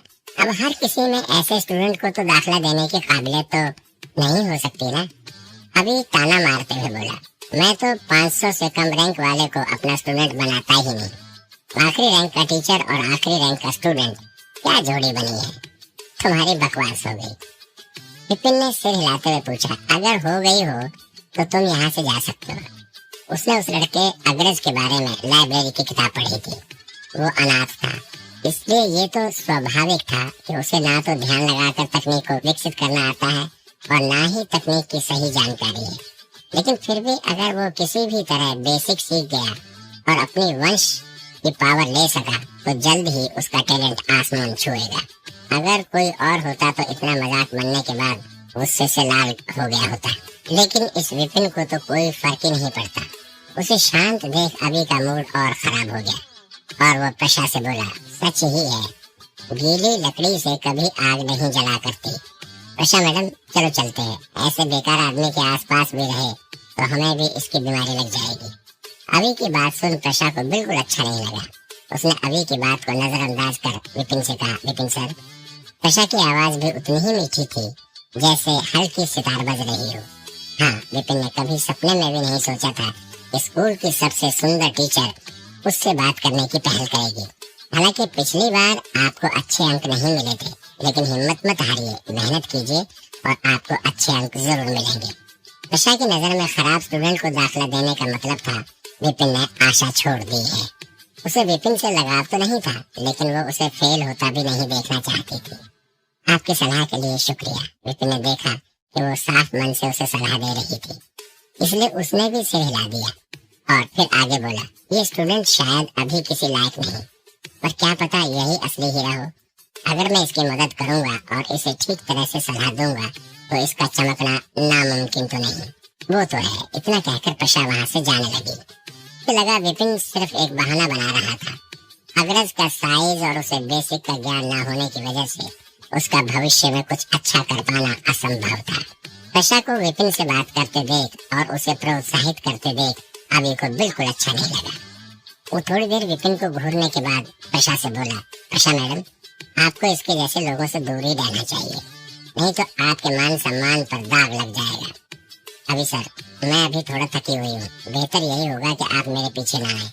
अभी की बात काट कर प्रशा इतना बोलकर वहाँ से चल दी। अरे नहीं नहीं विपिन, तुम देखना, मैं इसका बदला तुमसे जरूर लूंगा। अभी प्रशा को जाते हुए देखता रहा और फिर अचानक से मुड़कर अपना सारा गुस्सा विपिन पर निकाल दिया। उसकी राय में तो अगर विपिन बीच में ना आया होता तो प्रशा आज उसी के साथ खाना खाती। वो ऐसे कैसे उसे यहाँ छोड़कर जा सकती है। उन दोनों के जाने के बाद उसने लड़के को कहा, अब तुमने मुझे अपना टीचर मान ही लिया है तो तुम्हें पता होना चाहिए कि क्लास कहाँ है। हाँ कहकर लड़का मुस्कुराया और बोला, टीचर मैं आपका स्टूडेंट हूँ, क्या आप अपना नाम नहीं बताएंगे? उसकी बात सुन विपिन ने सिर पकड़ लिया। उफ, ये लड़का जो भी टीचर मिला उसे ही अपना टीचर बना लिया, उसका नाम जानने की कोशिश भी नहीं की। मेरा नाम विपिन है। विपिन बोला, विपिन सर, वही जिन्हें सालाना एग्जाम में आखिरी रैंक मिली थी और 0 नंबर। उसी पर लड़के को ये समझ आ गया कि उसने किसे अपना टीचर बना लिया है, और फिर उसका चेहरा ऐसा बन गया मानो अभी रो देगा। सिर्फ आंसुओं की कमी थी। मैं वही विपिन हूँ, विपिन ने कहा। ओह अच्छा सर। लड़का सिर खुजाते हुए बोला, क्योंकि मैं बेवकूफ हूँ और कमजोर भी हूँ और मोटा तो हूँ ही, तो क्यों ना आप मुझे अपनी क्लास से निकाल दें। विपिन बहुत चक्का सा रह गया। लड़का आगे बोला, टीचर मैं सच बोल रहा हूँ। 1 मिनट पहले वो दोनों टीचर भी यही कह रहे थे। अगर आप मुझे अपनी क्लास से नहीं निकालेंगे तो मेरे खराब अंक की वजह से आपके अंक भी बिगड़ जाएंगे। मुझे उससे कोई फर्क नहीं पड़ता, और अब क्योंकि सारी प्रक्रिया पूरी हो गई है तो मुझे बस एक ही बात कहनी है। विपिन ने हाथ हिलाते हुए कहा, तुम जियोगे भी मेरे स्टूडेंट बनकर और मरोगे भी मेरे स्टूडेंट बनकर। फालतू बकवास करना बंद करो। लड़का रोना शुरू हो गया। क्योंकि विपिन कमजोर था इसलिए वो चाहता था कि उसे अच्छे स्टूडेंट मिले, लेकिन उसे क्या पता था कि अनजाने में उसे उसके जैसा ही स्टूडेंट मिल जाएगा। मेरी जिंदगी इतनी मुश्किल क्यों है? कोई बात नहीं, ये मेरी क्लास है। अब जाओ अपना बिस्तर ले लो और कल टाइम से पहुंच जाना। विपिन ने जल्दी से उसे भेजना चाहा। क्लास का साइज देख कर लड़का फिर रोने लगा। ये क्लास जहाँ पर एंट्रेंस देने गया था वो जगह भी इस क्लास से बड़ी थी। इसमें तो बहुत कम स्टूडेंट्स आ सकेंगे। लड़का अभी भी सपना देख रहा था। टीचर अगर मैं कल ना आऊँ तो क्या आप मुझे निकाल देंगे? निकाल दो? बिल्कुल नहीं। हाँ, लेकिन मैं तुम्हें उसी झील में फेंक दूंगा जिसमें तुम छलांग लगाने वाले थे, ताकि कछुओं को खाना मिल सके। विपिन बड़ी ही गंभीरता से बोला, मैंने कहा था ना तुम्हें, तुम जियोगे भी मेरे स्टूडेंट बनकर और मरोगे भी मेरे स्टूडेंट बनकर ही। चिंता मत करो, मैं टीचर होने की जिम्मेदारी अच्छे से निभाऊंगा और तुम्हारा अंतिम संस्कार भी करूंगा। लड़के को होश ठिकाने आ गया। टीचर, इतना कहकर उसने ठान लिया और फिर बोला, कल क्लास कितने बजे है? मैं पहले ही आकर क्लास की सफाई करूंगा। आपसे मिलना तो मेरी खुशकिस्मती है। भविष्य में अगर कोई और मेरा टीचर बनना भी चाहेगा तो भी मैं उसे मना कर दूंगा। विपिन को लगा था कि वो खुद कितना बेशर्म है, लेकिन उसे क्या पता था कि उसका स्टूडेंट उससे भी ज्यादा बेशर्म निकलेगा।